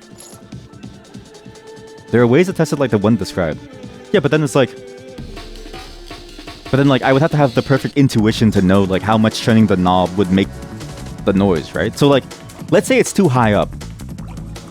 And when I churn the knob, but I don't have the intuition of how much to churn the knob, is that indicative of me not having perfect pitch? Or is that indicative of me not knowing how much this particular guitar string would sound like if it's stretched, right? Because it's like, you have like nylon, you have the metal, you have the like, you know, every single type of guitar string. And so it's like, isn't it more indicative of me not knowing how much this particular type of guitar string works? You just pasted the same thing. Okay, I think you're... I think we know which one of us is a schizo. It's not me, it's you, because you pasted the same thing twice. Nobody cares about how much to turn the knob. Am I crazy? I swear that's what you said. Do you asked, so do you stroke the open chord while turning the knobs? Because I'm like, how else would you know then? Because then, if you don't stroke the open chords, how would you know how much to let go by? Am I crazy? Twitch pastes the previous message. Wait, really? Oh, it does. Oh, that's a weird feature. I actually don't know why they would have. That's a feature that's designed to help you spam, which is a bit of a bad feature. You're lucky that I actually allow people to spam in the chat. Okay, so wait, so you don't need to know how much the guitar gets stroked to know how much it would move. But then how would you... But then what's the basis of that question then? Because that question, you know what it is? Your question of, do I stroke the chord as I turn the knob, to me implied that you have to be able to do so without stroking the chord to be able to know that you have perfect pitch. That's what that implied to me. You know what? Okay, let me get my biases out of the way. Did you or did you not imply that you must stroke it as you churn it in order to get perfect pitch? You constantly lose your message because of it, because you can't go back sometimes. Wait, really? Wow, that's awful. Yeah, why does it keep... It has a browser history. What the fuck? Who made that? That's the worst feature ever. That's not the worst feature ever. Also, to the other chatter who asked if wasn't there a language called F#, there was. It was a very doomed, short-lived experiment that I heard was apparently very, very good. I heard it was good, but it didn't last very long. Sorry. Yeah, you're not sure what it depends on. Yeah, because it feels like it's... I don't even know why you would do that, like a separate history for it, or why you would even allow yourself to go back very quickly. Because let's say you want to fix your message anyways. Oh, you know what? I'm a 2-viewer Andy, so I don't know, right? Like in my chat, it's so easy to find your message. Click the copy to clipboard button, because there's no messages, because it's a 2-viewer chat. Like it's just chat. It's just me and you, and like it's just us three arguing about, you know, screaming while painting and what perfect pitch is. That's why it's so easy for us to, like, you know, fix our messages. In a live chat, like if you try that in Germa's chat, by the time you send your message, he's already on a different plane of existence. You think you can also test your perfect pitch by singing the note when you hear it? Well, that's the thing. I did sing it, but because my voice is in like a different key, I don't think anyone recognized it as being the same note. But like I hear it as the same note. The problem is that like my voice is such a weirdly different key that I can't do certain notes. So what do you do then? You know what? We need to find... I'm there. Okay, this is a roundabout way of doing it. Step 1, skill issue. Step 1, we find someone who is perfect pitch. We get them to identify the key of my voice. Because I don't know what my range is. And my range is weird in that it's like... The midpoint is like here. I can go kind of low. And I can go really high. Like I have a really high pitch. My whistle tone is very disconnected from my normal high octave though, which I really hate and I've been trying to work on, but I digress. So we need somebody that can identify what I sound like, and then we use that as a basis to find a song that's in that key so that I can figure out if I have perfect pitch by simply singing it. Is that genius or is that genius? Okay, do any of you know somebody who has perfect pitch? Does anybody here know somebody who has perfect pitch? Over. Well, first of all, even if you don't have perfect pitch, being able to tune a guitar, listening to all the open strings together is pretty impressive. Is it impressive? It seems like... See, okay, so now that you say that, now it feels like I have perfect pitch. You're stroking my ego, chat. That's called being able to sing. If you can test if you're perfect pitch by singing the note. Okay, you say that. But I've heard people sing before, and you play them the note, and they sing an entirely different note. And honestly, like, you genuinely wonder, have you ever used your voice at all, ever? Like, have you ever tried to breathe and, like, use your vocal cords, like, flap them? Do you speak? 3. Like, you say it's just being able to sing. But if you say so, I believe that is a talent, or rather, that is a sign of perfect pitch. Because when you hear some people sing, I swear to God, I don't think they've ever used their vocal cords in their life. Not to say that that's a bad thing, but to say that I don't want to listen to them.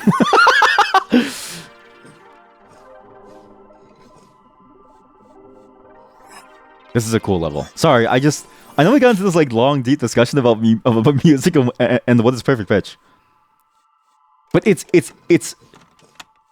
to the backdrop of this game, I think this game is actually genuinely fantastic. This game is really good at what it does. Really solid puzzle type game. And honestly, I didn't expect the vibes to be good. I thought it was more of a meme thing. But I think it really did nail that idea of having a very chill vibe style game with a soundscape that I think is genuinely interesting.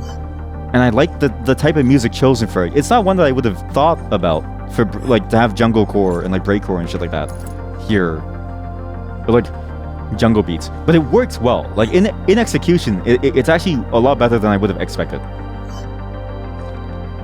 Hello, I'm playing your game, and I just called it fantastic, and I've made your day. Oh, welcome, congratulations. You know what? It's a fantastic game, no matter what anyone says, because I genuinely do enjoy it. You really did nail, again, I was talking about this earlier. You really did nail the fact that every element that gets introduced is just more ways to like stretch your brain. It doesn't feel like tedium. You genuinely have to think about all of your moves, and the puzzles are genuinely pretty complex to look at. It's just, I'm sorry, because we just went on a we just kind of had like a 1 hour discussion about perfect pitch and what that constitutes as. So I appreciate that I got to the bonus levels without the UI telling me yet. Oh, thanks.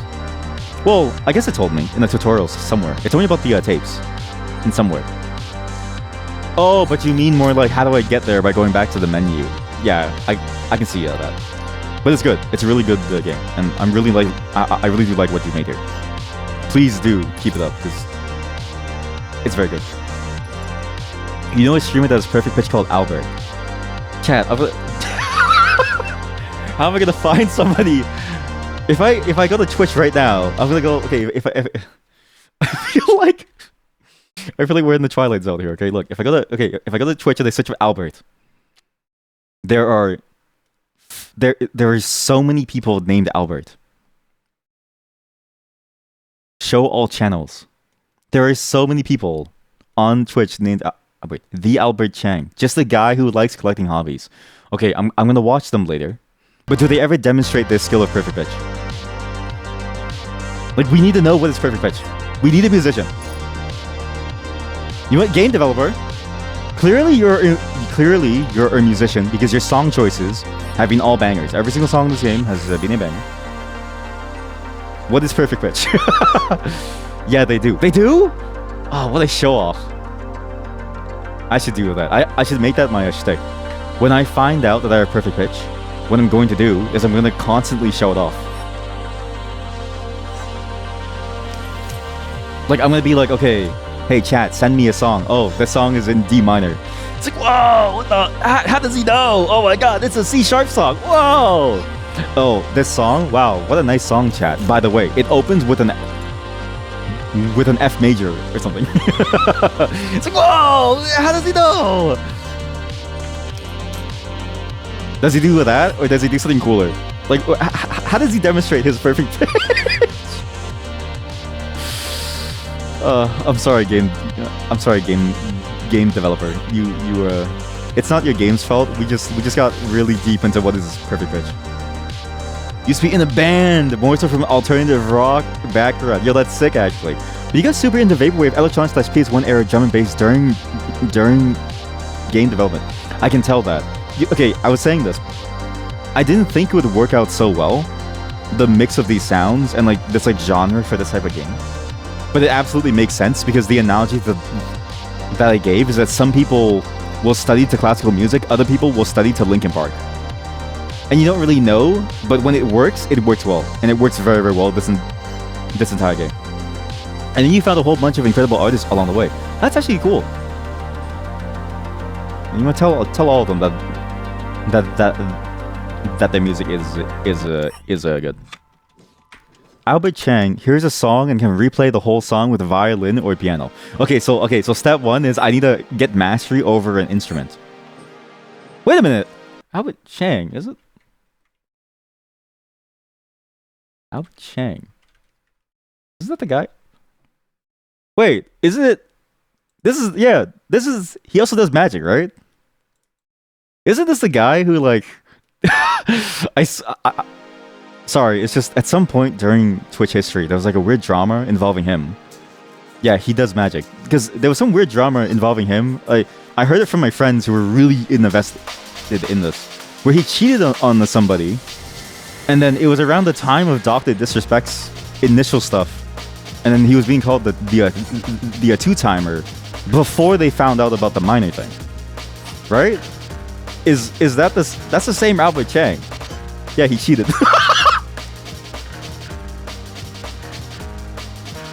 So wait, so I don't know.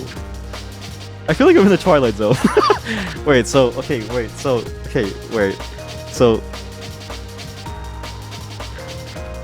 is that, I know, like, you know, someone's personal life, like Albert Einstein was a terrible person despite the fact that he discovered a lot of really cool science, right? Like a lot of really terrible people in life have done some really interesting things. Like, I wouldn't be surprised if Claude Debussy, or, well, I guess now it's the modern way of saying it is Debussy, would, like, I don't know, like, torture people. I have no clue, right? But it doesn't take away from the fact that they made these songs and that they have these skills. Yeah, exactly. He still has perfect pitch, though.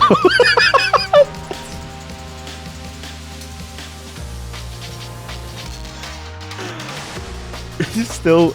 Why did you say it like that? He still has... Yeah, he cheated. He still has perfect pitch, though.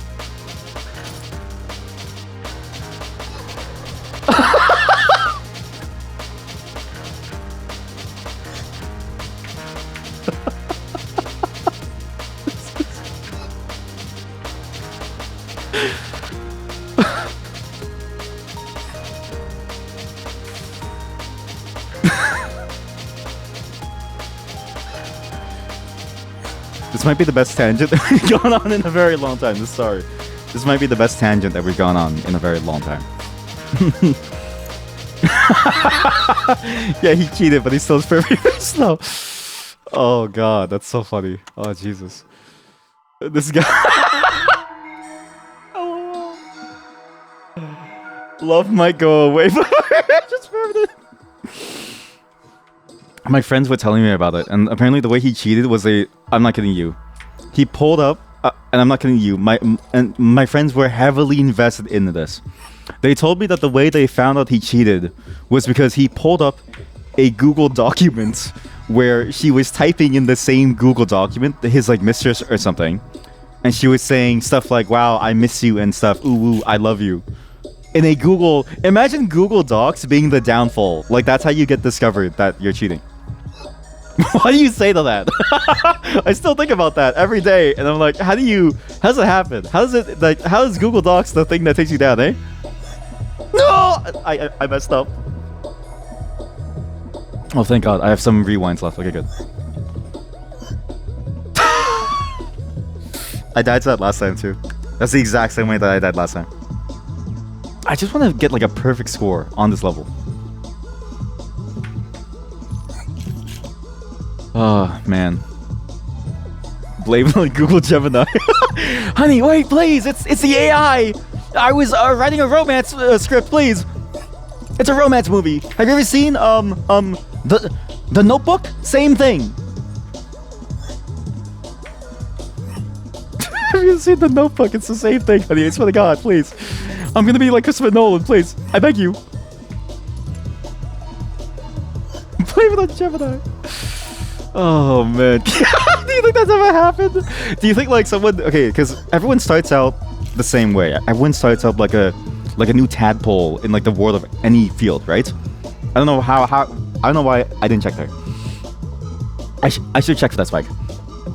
Do you think somebody who's getting into movie making for the first time, but they're shy about what they do, so they don't even tell their partner, has ever been found writing a script and then they forget to like tell their partner, and then one day the script goes and then their partner goes on their computer and they see like a bunch of words about like how they like love someone because it's written in like first person POV, and they think they're cheating on them. That has to have happened at least once.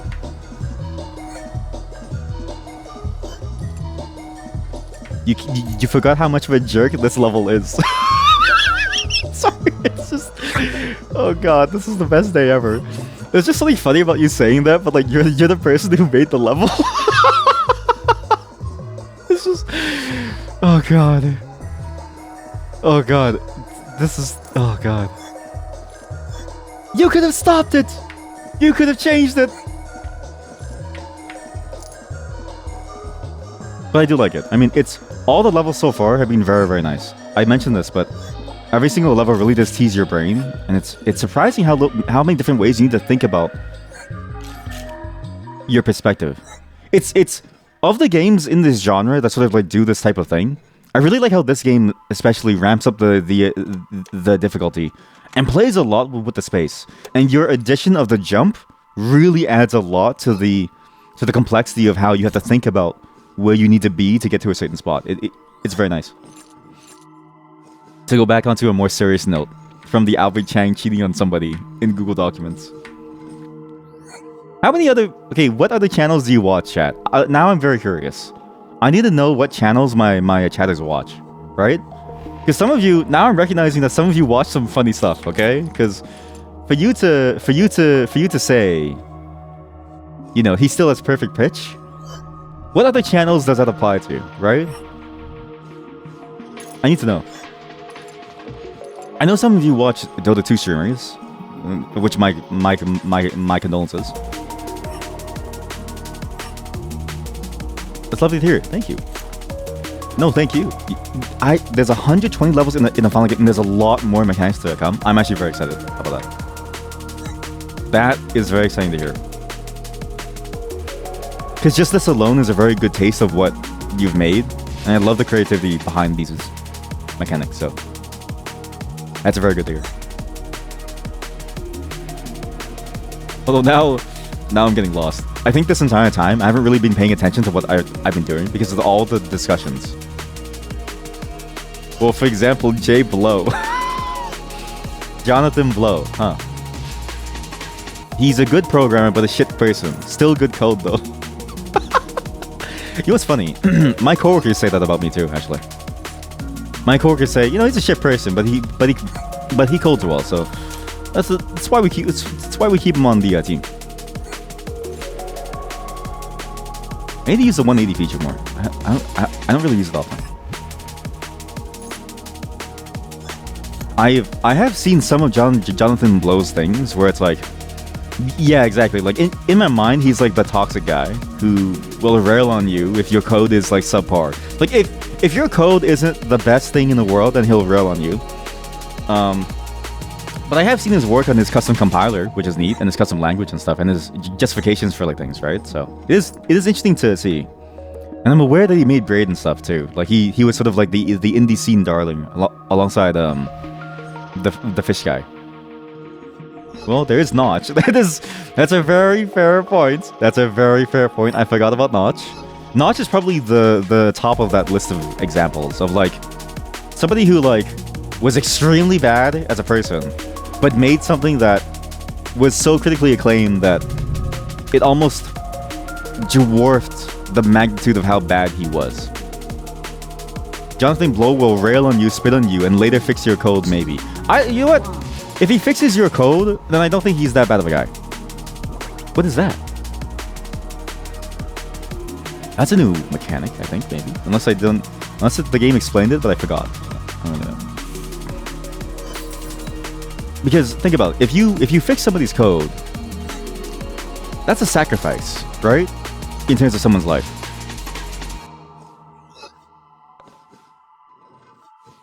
You think that's Phil Fish? How come there was a period of time where like that almost that like, you know, asshole genius vibe was very, very prevalent. Like there was a lot of people who were like asshole geniuses, and I never understood why, because to me it never really made much sense. Especially in an industry that was at the time nascent. I was very surprised at how caustic everything was. I was all like, I always looked at it and always wondered, wouldn't it have been better to be just like a normal person, like the guy who made Spelunky? He seems like a cool dude. But from what you've seen, he just shits on your code. Yeah, just several days ago you learned that he made Braid. Yep, made Braid. Apparently worked with Sony on some games too. Sony PlayStation, or whatever their game development arm is. He made a few things. He made The Witness. So if you know The Witness, then you know that.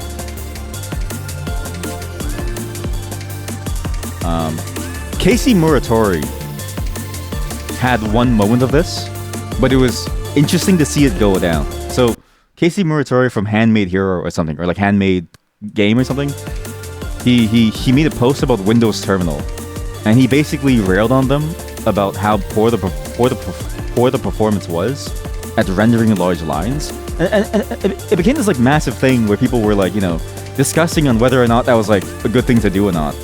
But in the end, they implemented some level of its changes, so maybe it was fine. I don't really know. Like, if you're an asshole, but people eventually do what you wanted them to do, doesn't that mean that you're not as bad as people say you are? Yeah, Derek Yu seems like a cool dude. Yeah, exactly. Like he always seemed like a very down to earth dude. And the no clip, I always die the same way. The no clip documentary on him also seemed fascinating. The way that he sort of approached it, he seemed to have a lot of like love and passion for what he did, and he seemed to really enjoy the process of just making things for the heck of making things. Which, I mean, to be fair, it is fun. So, you just wish we could go back to the asshole geniuses who weren't intent on destroying the internet. So true, King or Queen. So true. Yeah, I'm not liking this new era where it's like both destroying the internet and destroying the world. Like, I miss when asshole geniuses just sort of stopped once they made their invention. Like Einstein, like H.P. Lovecraft wrote his books and was done. He was like, all right, I'm like good. Einstein figured out, you know, relativity, and then he was like, okay, yeah, I'm good. I've like done my part. 2 days ago, you also found an interview of John Blow where he seemed actually somewhat chill, but somehow every other clip of him on YouTube is him being insufferable. To be fair to him, I think that probably is just an algorithm thing of like imagine you have a clip of him that is novel, right? And like say you're like an interviewer and you were able to sit down with the Jonathan Blow, okay? Would you upload a clip to your company YouTube channel that's just him being nice? No. You would take the clip that demonstrates how much of an asshole he is, because that's how you get the money, the ad revenue. Anyways, clippers of my channel, if I ever get clippers, I want you to know I have an approval process for all clips. I'm just kidding. The only thing you know about Casey Muratori, in his YouTube videos, his head takes half of the screen. That's fucked up, Chad. That's really fucked up, man.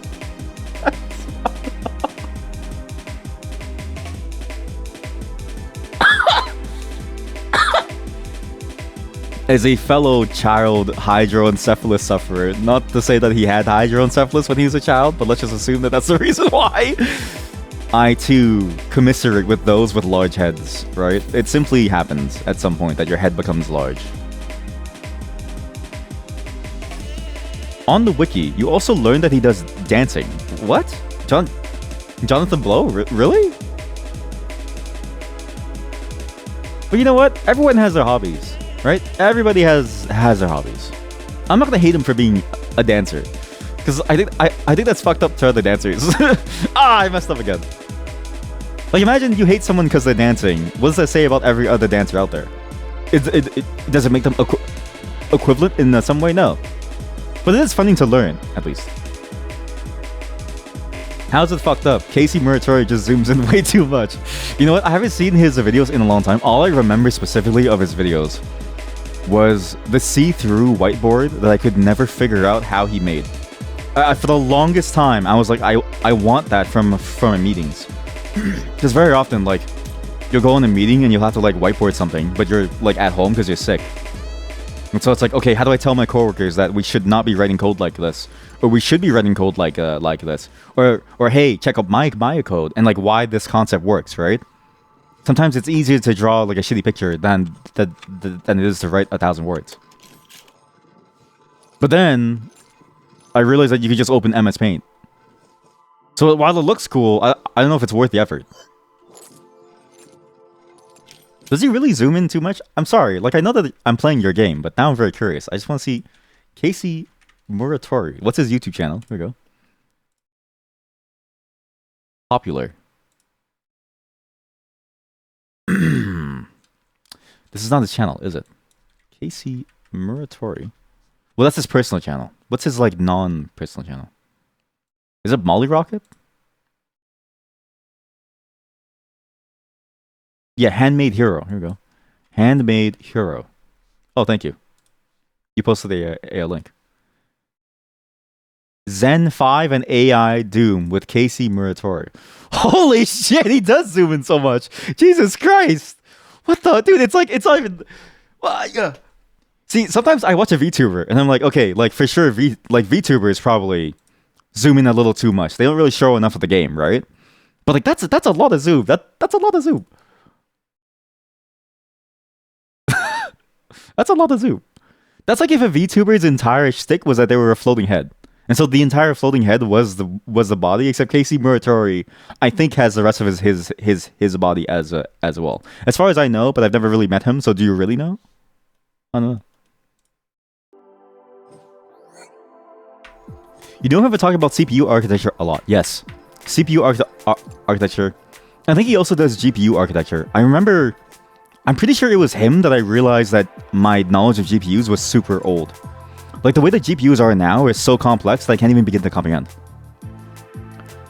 Like, even something as simple as, well, simple, quote unquote, as a nanite being just a software rasterizer, it's like all the decisions that lead up to why it even exists requires you to have a deep understanding of GPUs today and the needs and the complexities of graphics today, where it's like the model where you work on like 2x2 quads of pixels is just inefficient when you consider that like you're dealing with hundreds and like millions of like triangles now. And it's like, okay, that's when I realized, yeah, my knowledge is super outdated. Zoom out, bro. SMH. And the fact that he doesn't think it's wrong and instead thinks it shows the emotions better is wild to me. Okay, listen, I'm not laughing because like it's like bad or anything. I'm just laughing because like you're so passionate about this. You're so passionate about the way that he has his setup. It's just funny to me. It's just funny to me. I pressed the wrong button.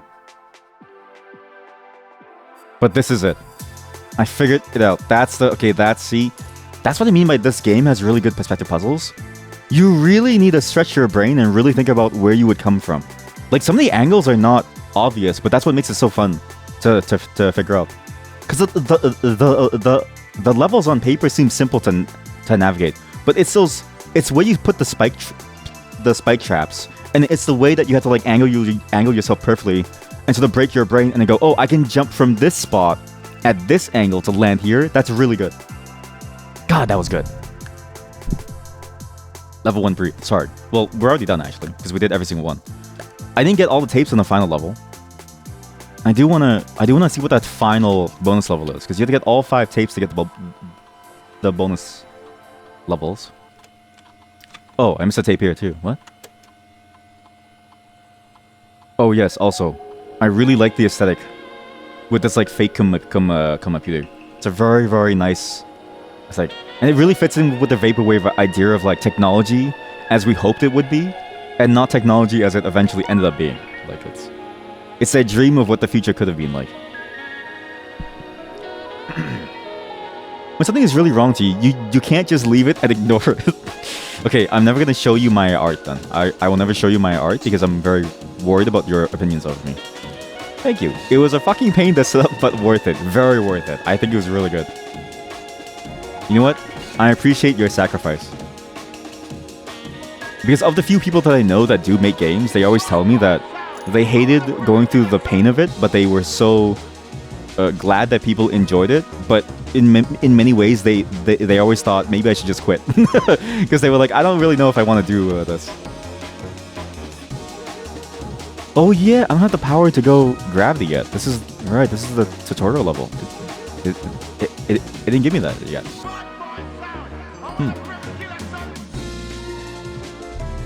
You don't hate him for dancing. It's just kind of gap moe considering his monotone vibe.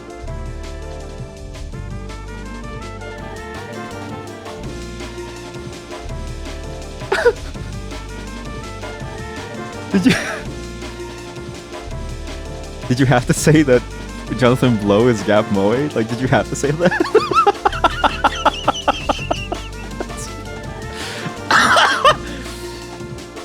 That's the craziest thing I've heard so far. That's a sentence. That's a sentence. Oh man, the gap moe of him dancing. Yeah, not everybody, like not everything has to be put into like, you know, anime and VTuber terms, right? Like things can just be what they are, right? Yeah, you do understand why a lot of modern indie games keep it simple with the main menus.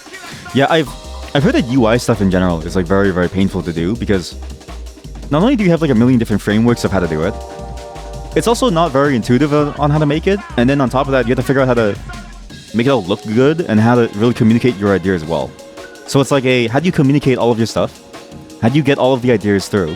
And how do you make it so that it feels good to use while also not being confusing for people to just start the game? You'll tell me that my art is shit if you think that, but after that, you won't be shitting on me unless I want feedback. Oh. Okay, but can you do that without shitting on me? Like, can you know, there's a way to give feedback without shitting on someone, right? Like, there's you can give a very light level of feedback without shitting on someone. That's the only language that you know, anime English.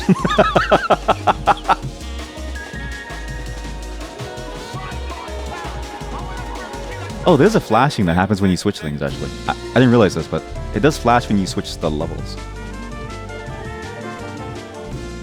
When you tried making UI in Unity, you hated it so much that you switched engines. I can't remember what the Unity one was. I know I had the same feeling for Unreal Engine, actually. But also, it's funny that you say that, because like it was bad enough that it made you switch engines in entirely. As in, like, everything, like, the UI was the one selling point, and so you had to switch. That was the thing that really hated, that like, made you hate it.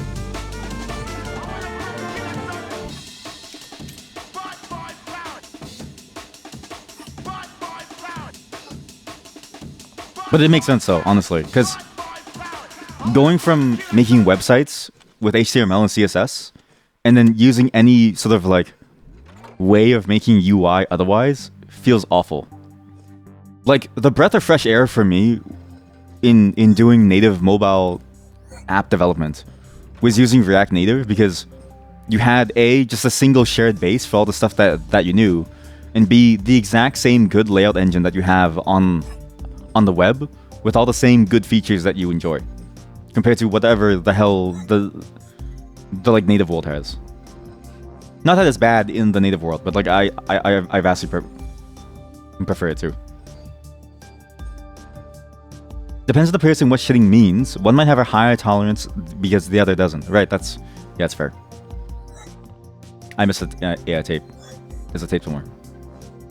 What am I missing? Well, but then, do you think there's a way to ever give... You know what? No, I take it back. I was going to say, do you think there's ever a way to give criticism without it feeling painful? But I think there's no way to give criticism without the pain, because no matter what, you're talking about someone's baby. Like, if somebody... like. Imagine if I had a child and someone said that my child is ugly, I would probably cry. Right? Not because they're wrong, but because I know and I don't want to know that they're right. You know what I mean? I want to be in denial. Hot new commercial. What? Oh yeah, this one. Also, okay, your commercial ending screen, very nice. I really like it. It really does feel like those old TV shows. I was mentioning it feels like a lot like the old shopping channel stuff. You really, again, you just really nailed that vibe of what people in the past thought the future was going to be like. The ways that we kept so many different old pieces, the UI, everything, it just feels good.